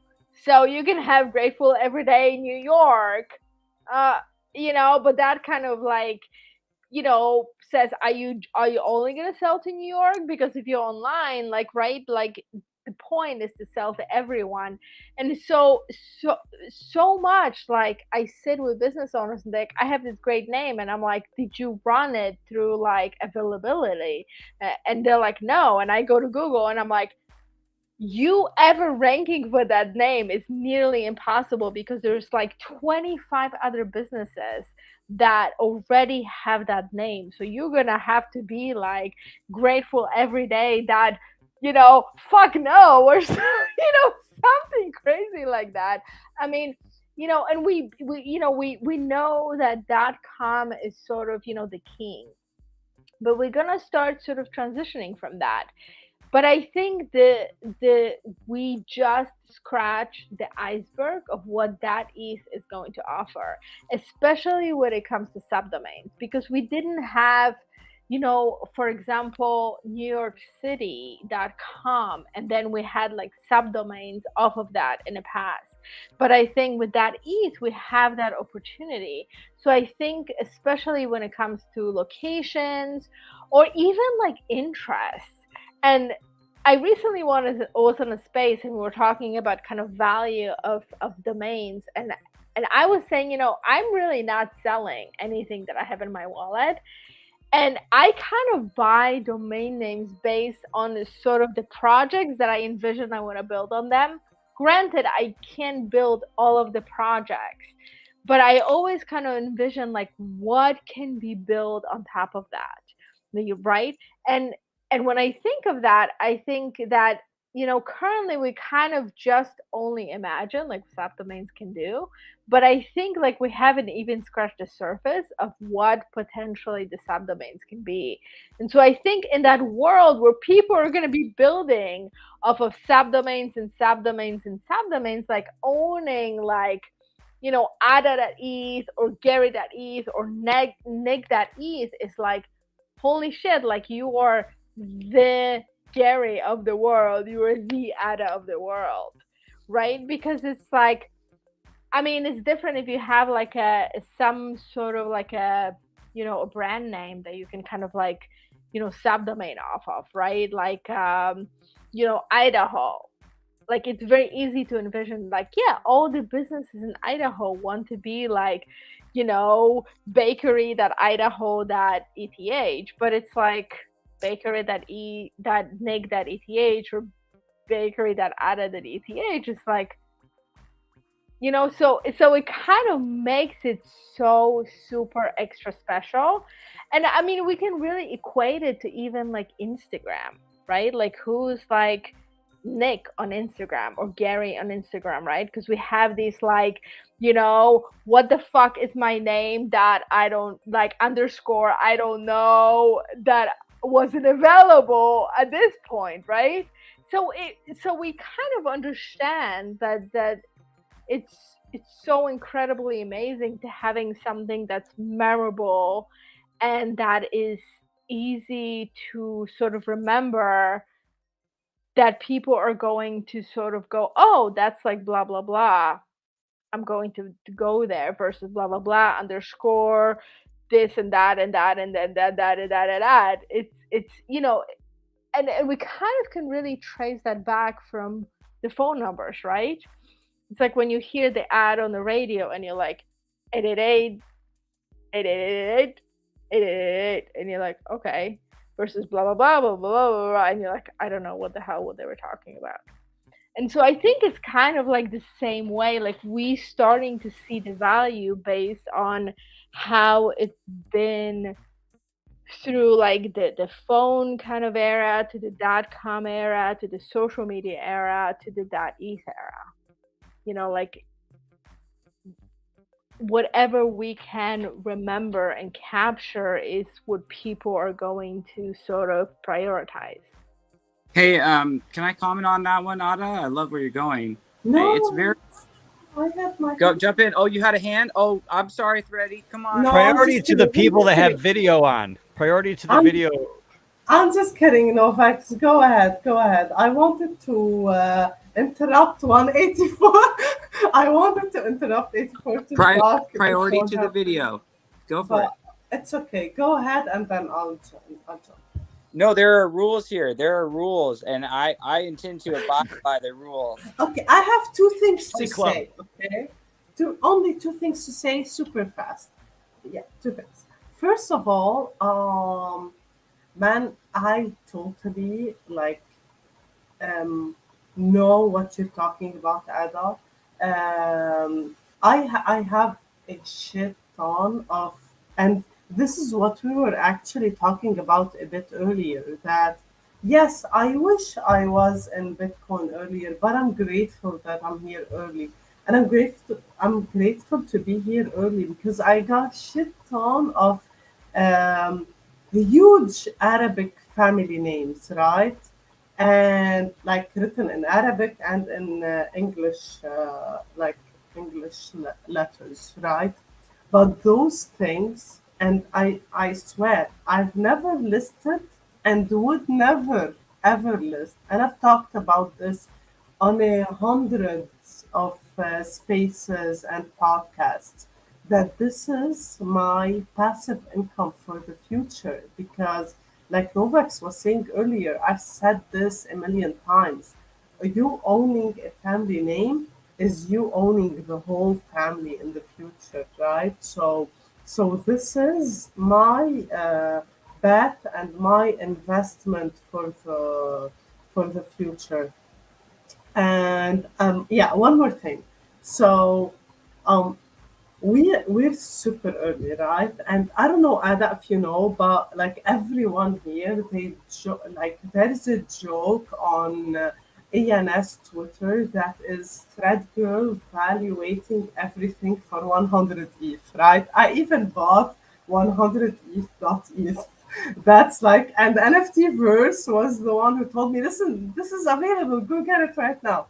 About 100 is in MP caps. But anyways, so there's this joke because I literally am appraising everything. Whenever anyone says anything to me, I say 100 ETH, 100 ETH. And the reason for that, and this is the first time I talk about this, is that yeah, man, I evaluate my domains for 100 ETH, and I'm not gonna sell them for less than 100 ETH. I know that if you want to sell your domain right now, and I've got the shittiest domains, right? If I want to sell them right now, I have to list them for point 0.1, point 0.5, 1 ETH, 3 ETH max.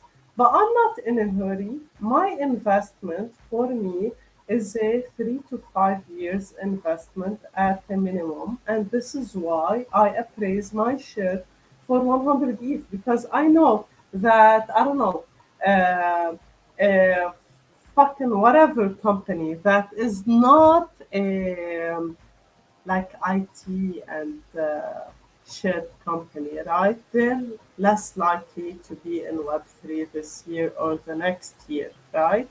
And I'm thinking, okay, but I don't want to sell that, and I'm free not to sell it, and I don't want to sell it. And my appraisal for this, it's my fucking domain. I can appraise it whatever I want and list it for however the fuck I want.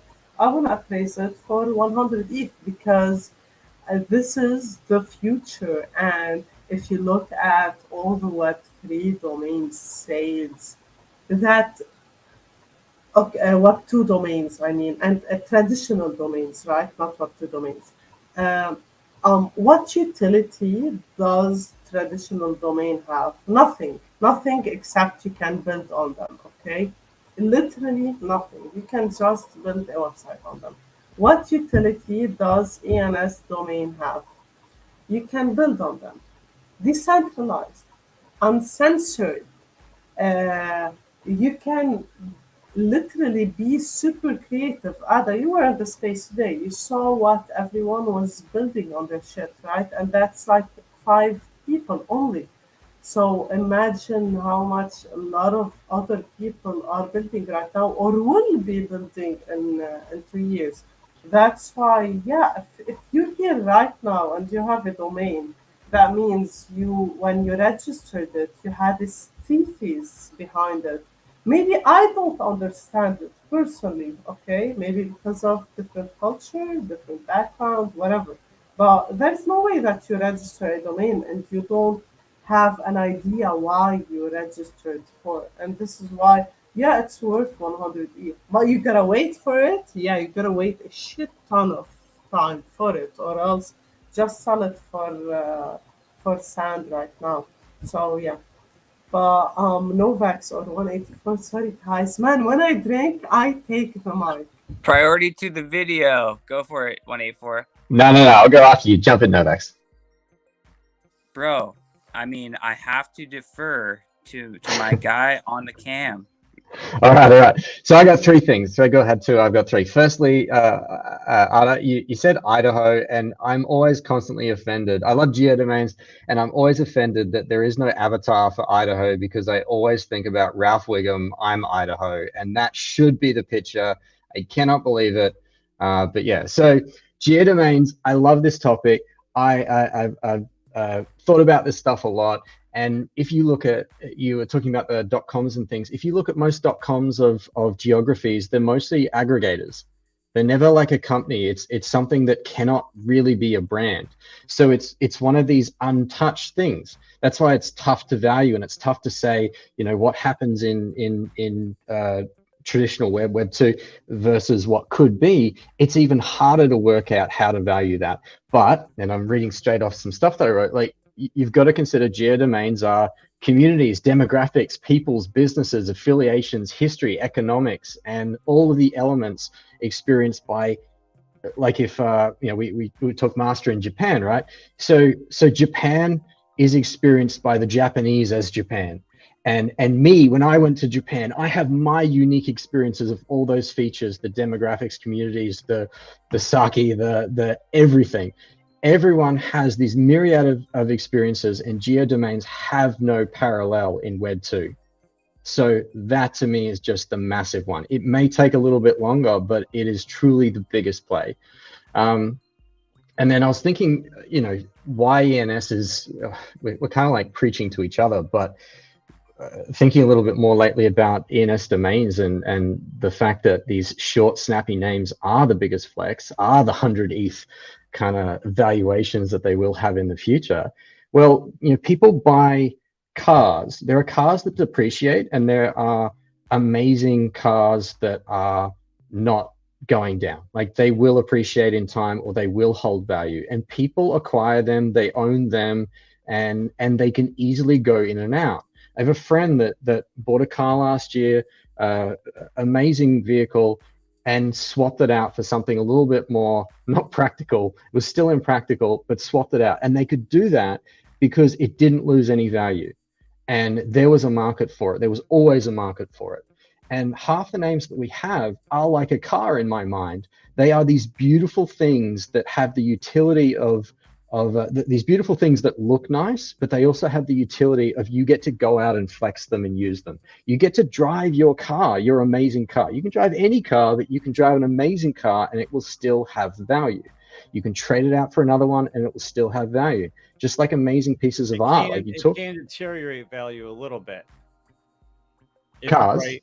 Yeah, I mean, if you have a really old car with 0 miles or 100 miles, less than 100 miles, and if you go drive it for 100 miles, the car is still an antique and it's still rare and it's still perfect condition, and yeah, you got to enjoy it. So fuck the world.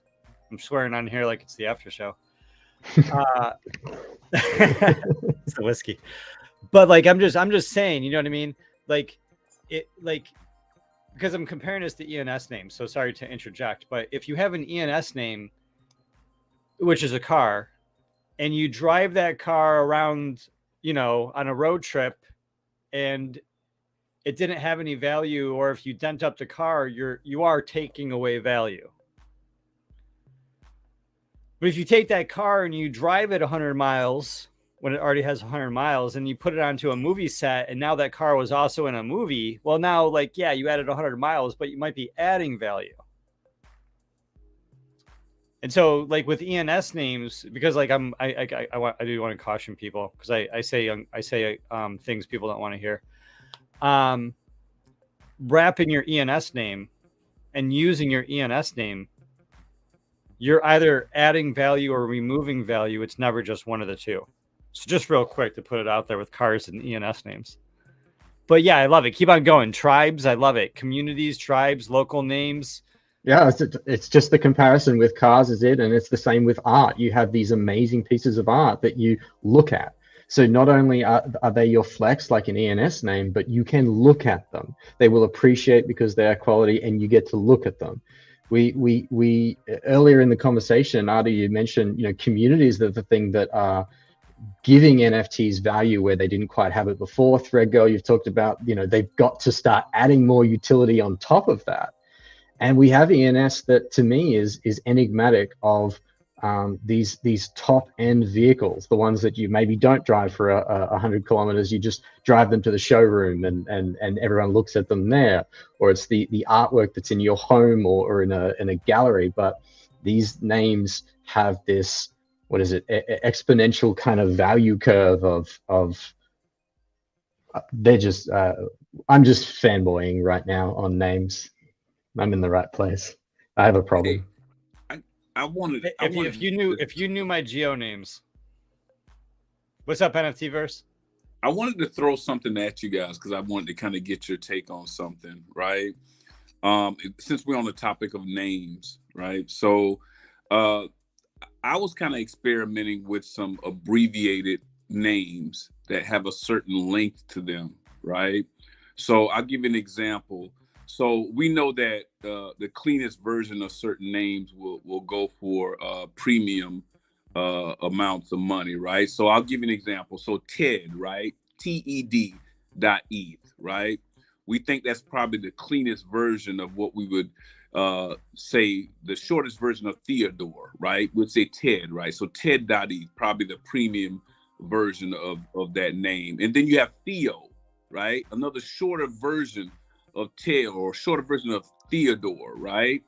And then you have Theodore, right? The true version is all the way spelled out, .eth, right? And then I experimented with removing the O, the last O in Theodore, and it still looks like Theodore, right? It's Theodore, but it's THEODRE, right? So what do you think about those particular names that have a certain level of abbreviation to it that still looks clean? Go, Threadgirl, go ahead, Threadgirl. Man, okay, listen. After like the day I started in ENS time, I was telling people this, and then I stopped saying it because I don't want to, like, when you have bigger following, you need to be super careful about what you say, and people get so sensitive and whatever. But listen, man, go to Instagram or to Twitter. You have one Theodore, like at Theodore, and then you have a shit ton of derivatives of it. So it's gonna be worth a shit ton of money. I'm not saying it's gonna be worth as much as the clean word, right? But I'm bullish on it. And what I said once in a space, and guys, not financial advice, not nothing. I don't even know I own zero of the things I'm gonna say right now. But when I started investing into ENS, I started looking more on Instagram, right? Because it's where the most condensity of people are. And there are people called it's Theodore, or the real Theodore, or whatever, or whatever, or whatever. And those are also derivatives of the real name that people like to have as a username. Again, in my opinion, not financial advice, I literally own fucking zero of those.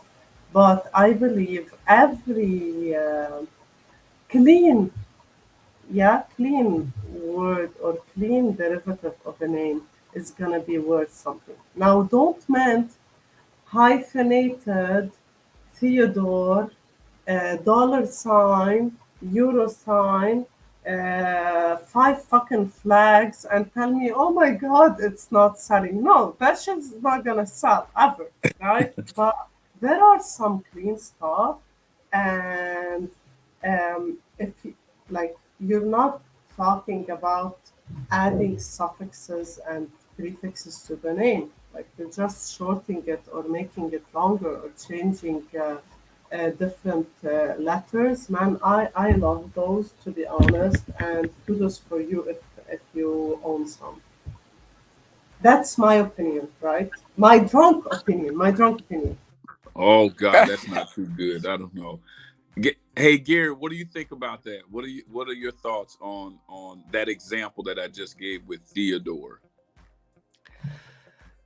Yeah, I mean, so the first thing that needs to be said is that when you have Ed and Edward or Theo and Theodore, um, somebody whose name is Theo or Theodore or Tony or Anthony, they can be really attached to one of the versions over the other version, right? Someone whose name is Edward might really want to be called Eddie, and someone that's named Theodore might really want to be called Theo. So that's like a whole thing, right? Because like the absolute name is the absolute name for the right buyer. With that being said, I absolutely agree that you have sort of like the base name or the best name, which is Theodore in one case, or it's Anthony in another case, or Richard or Edward. But then you have the derivatives, and the derivatives of Theodore are like Theo and Theodore without the E. And when you can't get the name that you want, then you just have to get the second best name. If I can't get Gary.eth, I am not gonna go use Gary.crypto, right? I got to be Gary P.eth, or I got to be 0x Gary.eth, or I got to be Gary Palmer Jr.eth, right? I gotta find a derivative of Gary Jr.eth. You know what I mean? Gary. Are you doing this on purpose to torment me? Is this deliberate?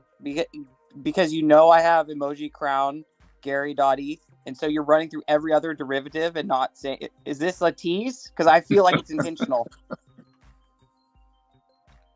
No. I'm teasing myself. I really want to get Gary. So this is a thought that I have. So we are used to think of ourselves as individuals, right? Like 184 that is, Ada that is, Thread Girl that is. I think we're still in that place of like, we are an individual, like we sort of are the person, and we want to secure our identity.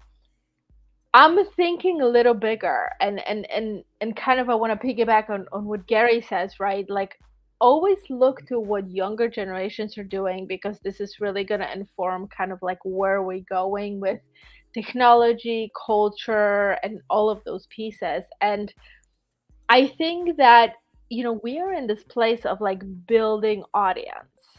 And so in in order to build audience, right, like we kind of by default become brands. And so when you become a brand, it's like you are like the brand that you are, right? So I can be like Ada.eth, or I can be like Ada, you know, I don't know, dollar sign, dollar sign, dollar sign, like whatever it is. I think that it still stands that like the cleaner that brand is, the easier it is going to be to find and remember. And I think that we each had those experiences of looking for something like a brand or a person, and then we get a Google page and we're like, where the fuck are they? Because we can't find them, because they're not easily findable. They're not like the easily foundable.com, and they're not going to be easily foundable.eth.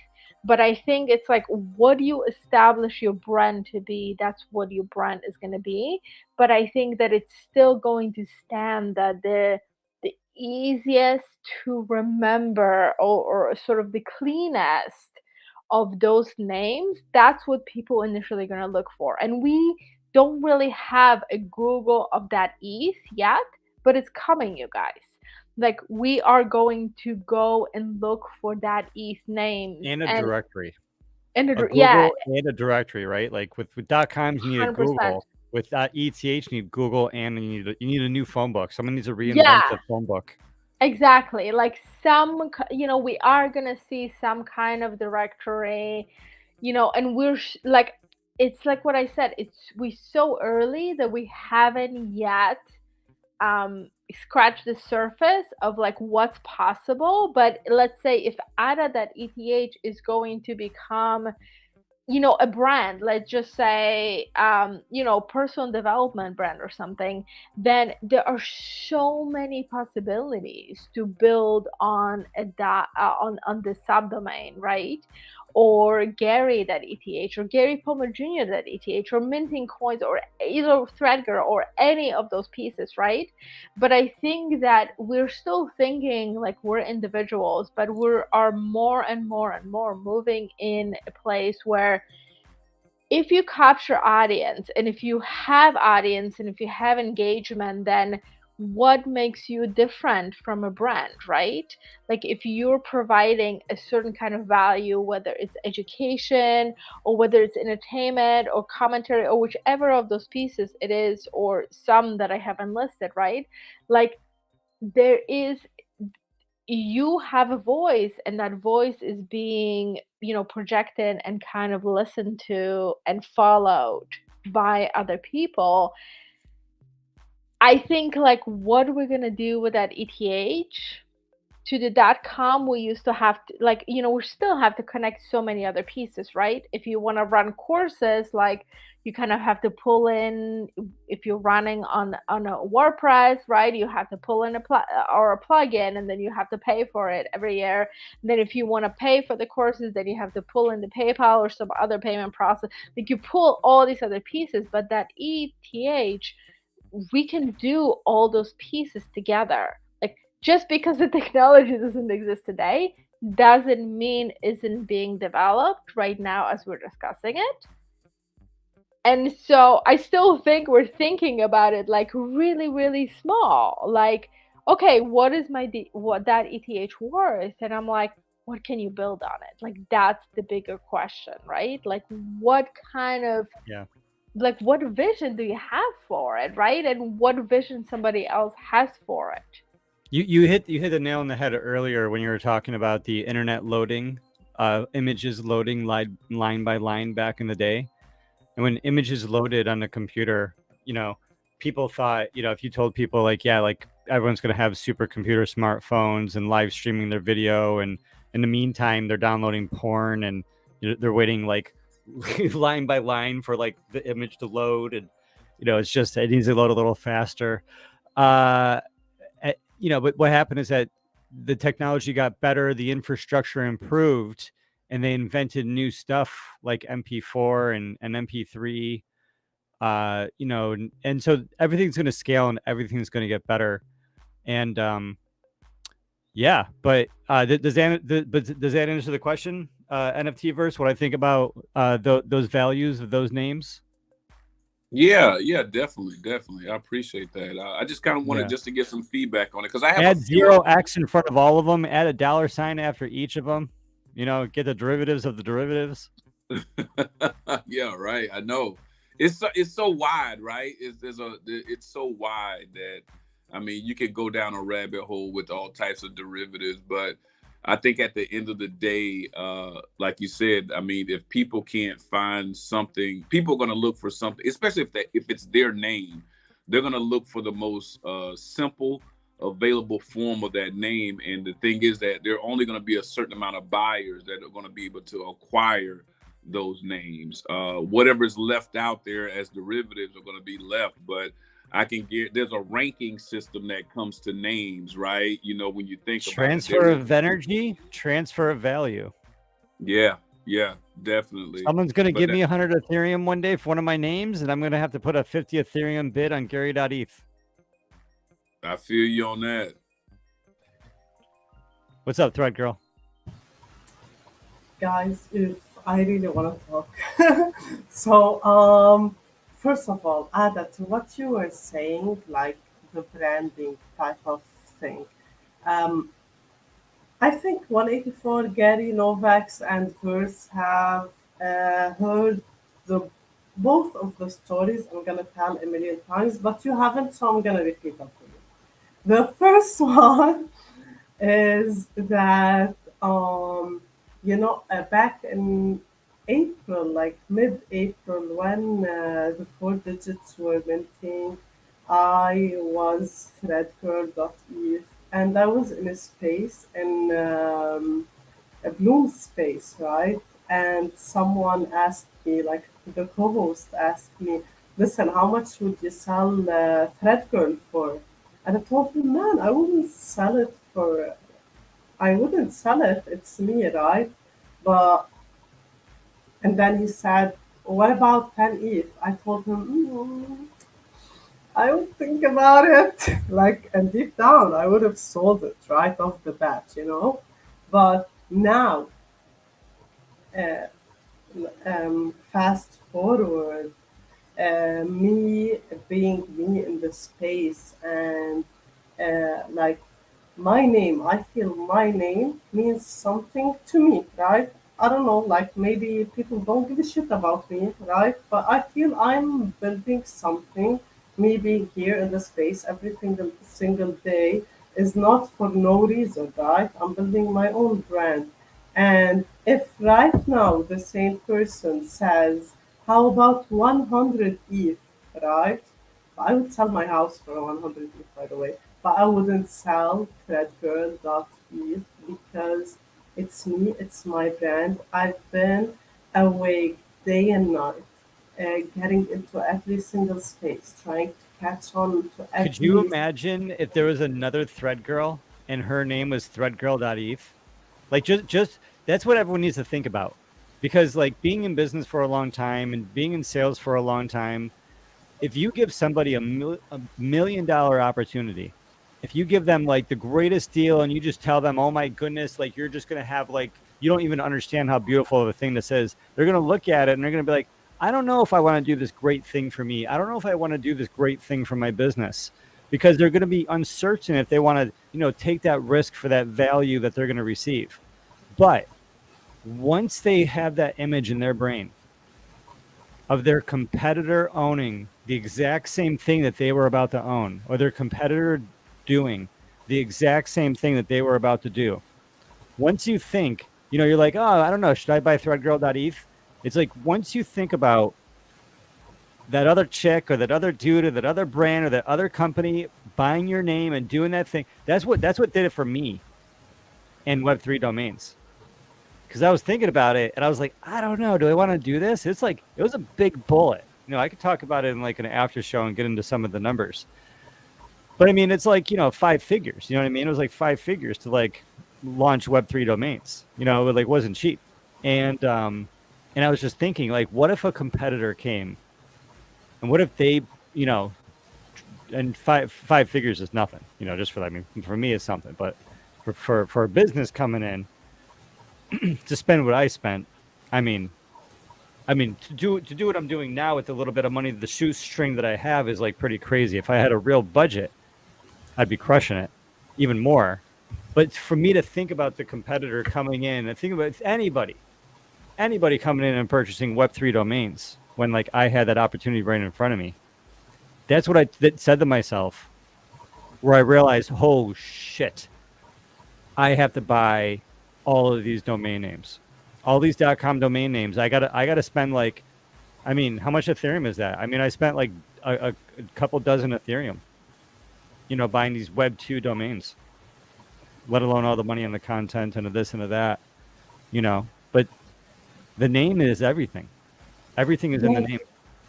I'm gonna tell you, like my like how I thought about it was a bit different because in Web3 your reputation is everything.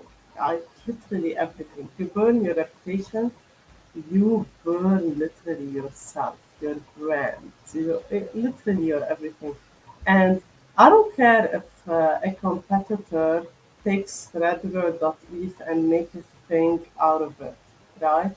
What does concern me is someone taking threadgirl.eth and doing shit out of it or scamming people or doing like bad things. And this is like what my first thought went to that. And man, like even if I leave Web3, right? If I totally leave Web3, fine, and I get a 100 ETH offer for it, I would not sell it. And I told you the reason before. Like you personally, you guys, I would totally give you my first and last name, and some people in Web3 know it, and I don't want to damage my reputation in front of anyone, man, anyone, So this is my only concern. Even if I want to leave, Not only that, but you can always come back to it, right? You can have you are threadgirl.eth, and you own threadgirl.eth. And as long as you have it renewed, you do you take care of you. You go walk away and go like meditate with the monks and go on like a tour of like Europe or the Americas for 2 years and go off the grid and like whatever. You come back, people see Threadgirl, and maybe and it's they an can app. know me. Maybe it's an app that's verified. Maybe they look it up and they go, oh shit, it's like really her. It's not just someone coming up with that faking it. It's like really her. And it's like, wow, you're going to remember. Or if they don't know, they can look at the reputation. They can look at the chain. They can look at the threat of the girl. And they can see like the reputation that's been built for all of like 2021 and 2022 and before and after. You know what I mean? You got, and it's all based off of your Web3 identity, which is your blockchain wallet. And your blockchain wallet has a name. That name is Threadgirl. I want to talk about it some more. I think we should talk about it in the after show. Wait. Can I say one more thing before? I don't know. Maybe we should talk about it in the after show. Wait. Docs in one of my wallets too. I want to say one more thing, okay? On that topic. Actually, 2 more things. Like the first thing is that Maybe 3 or 4. I love you guys. Let's get another drink, bartender. Cheers. Cheers, you guys. I love you so much, and this is my favorite episode by far. Just tonight, wait till by you the see way. next Wednesday. I'm having a drink every single episode, but guys, I forget a lot when I'm drinking. So listen to me, okay? These shows are I recorded, so you can go back and you can check. And if you're like, "What was it that I said?" Or if you thought I said that, I'm like, "No, no, no." I'd be like, "We can go back. We can check." I never watch my things because I'm gonna be too embarrassed. But That's why we uh, got Novaks for the clips. uh, uh, so thread girl, like what does that even mean, right? It means oh my god, Novax! I fucking love you. Okay. Thread girls. It means absolutely nothing, right? It's not a first name. It means nothing. Fine, and I wouldn't stand for that. Second thing I wanted to say is a shout out for 184 because I want to tell you guys how I became friends with 184. Okay, so end of Should we save April. this for the after show? We're at the 2 hour mark. This is going to be a good story. No, no, no, Okay, here. okay. Come on, come on, come on. This is a very good story, but I'll give you more on the after show. Okay. Okay. So, you guys remember Wheezy, right? Wheezy. Me and Wheezy, we used to run for real, no joke, 18-hour spaces consecutive. I fell asleep twice, was snoring on his face, and he had to mute me. Guys, the things we went through are insane, and 184, like, he was there for it, okay? So one time, also Ada, Ship of Fools, like she was saying in the show that the first time she got into ENS, she was in my space with Wheezy. So we were on a space chit chatting, and we were talking about digital identity, and I'm saying like it's my digital identity. This is what ENS means to me, right? I didn't give a shit at that time about the technology behind it. All I gave a shit about is that it's my identity now. I am threadbird.you. And I'm talking this and that. And then 184, he was in for a week, a listener in our space, right? Never ever came as a speaker, ever. And then he requests to speak, on God. He requests to speak. Came up on stage, say, listen, Fred Girl, I'm hearing you, I heard you talking about digital identity, and I just sent you Fred Girl, girl with a U, renewed it's for 3 years because you like I don't want anybody to impersonate you, and this is a really easy way to for someone to impersonate someone else. And he just leaves the space. I swear, it just left the whole space. Right? I couldn't even tell him thank you, man, or whatever. And then like a couple of days later he comes back and we were talking about it. But man, 184, this was our first interaction, and shout out to you. uh Bullish on you, man.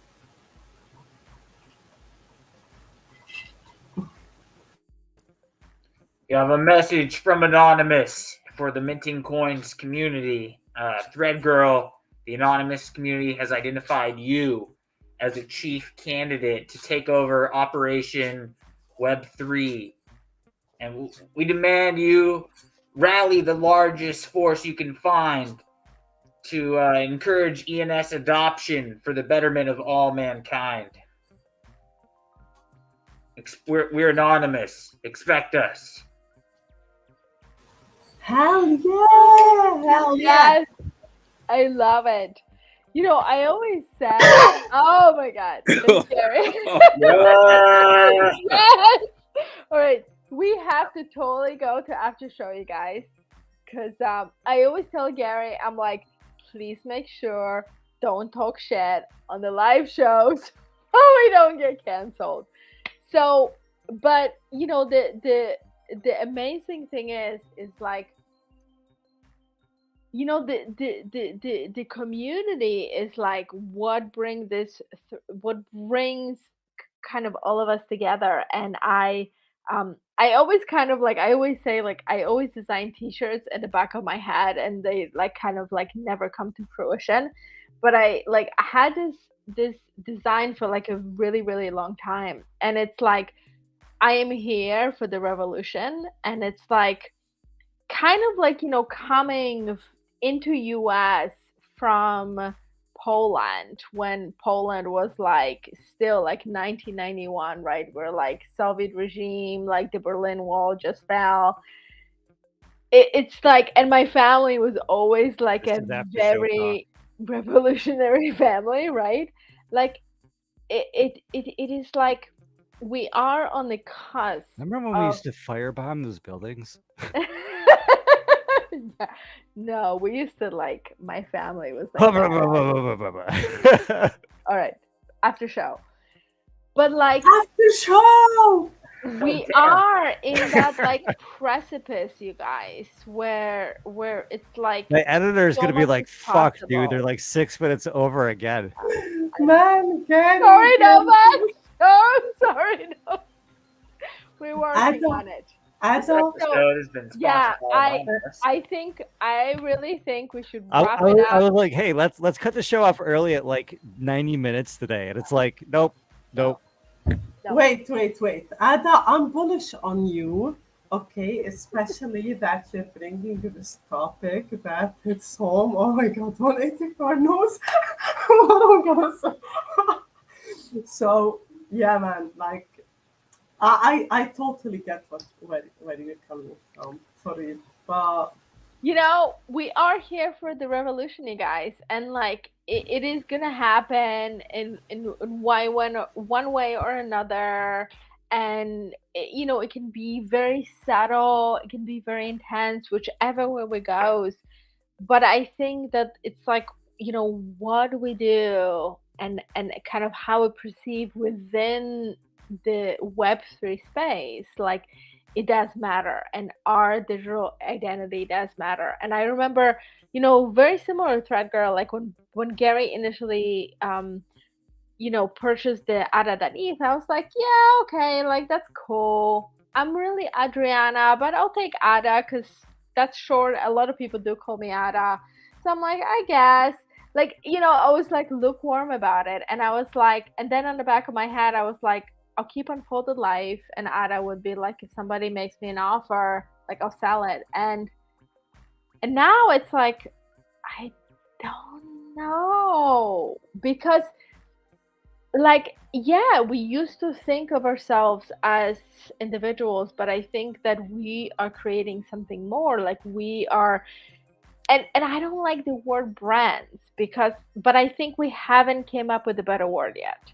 But we're building something that we don't quite know what the utility or the possibility or even the greater vision is yet.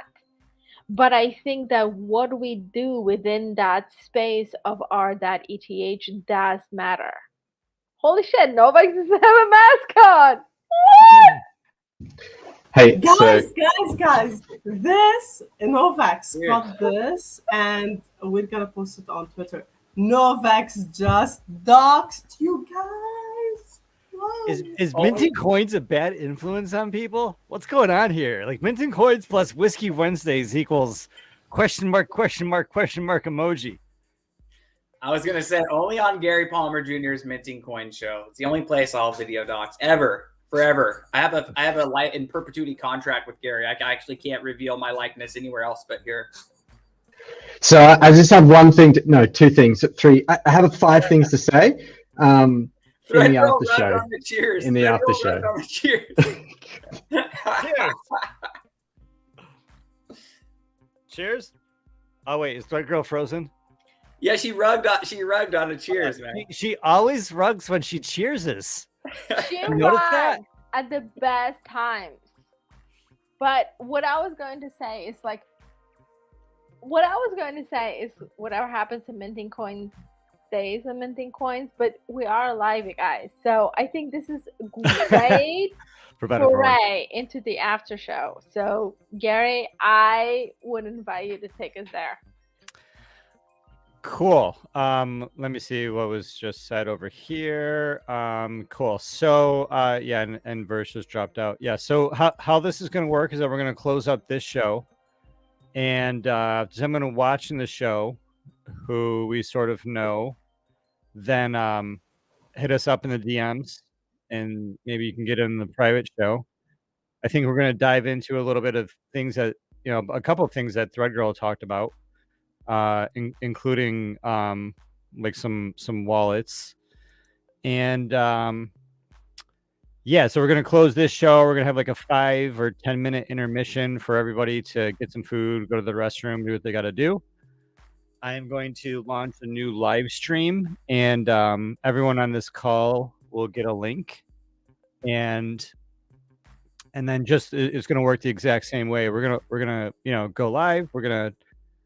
It's going to be just like this, but we're only going to be streaming to the website.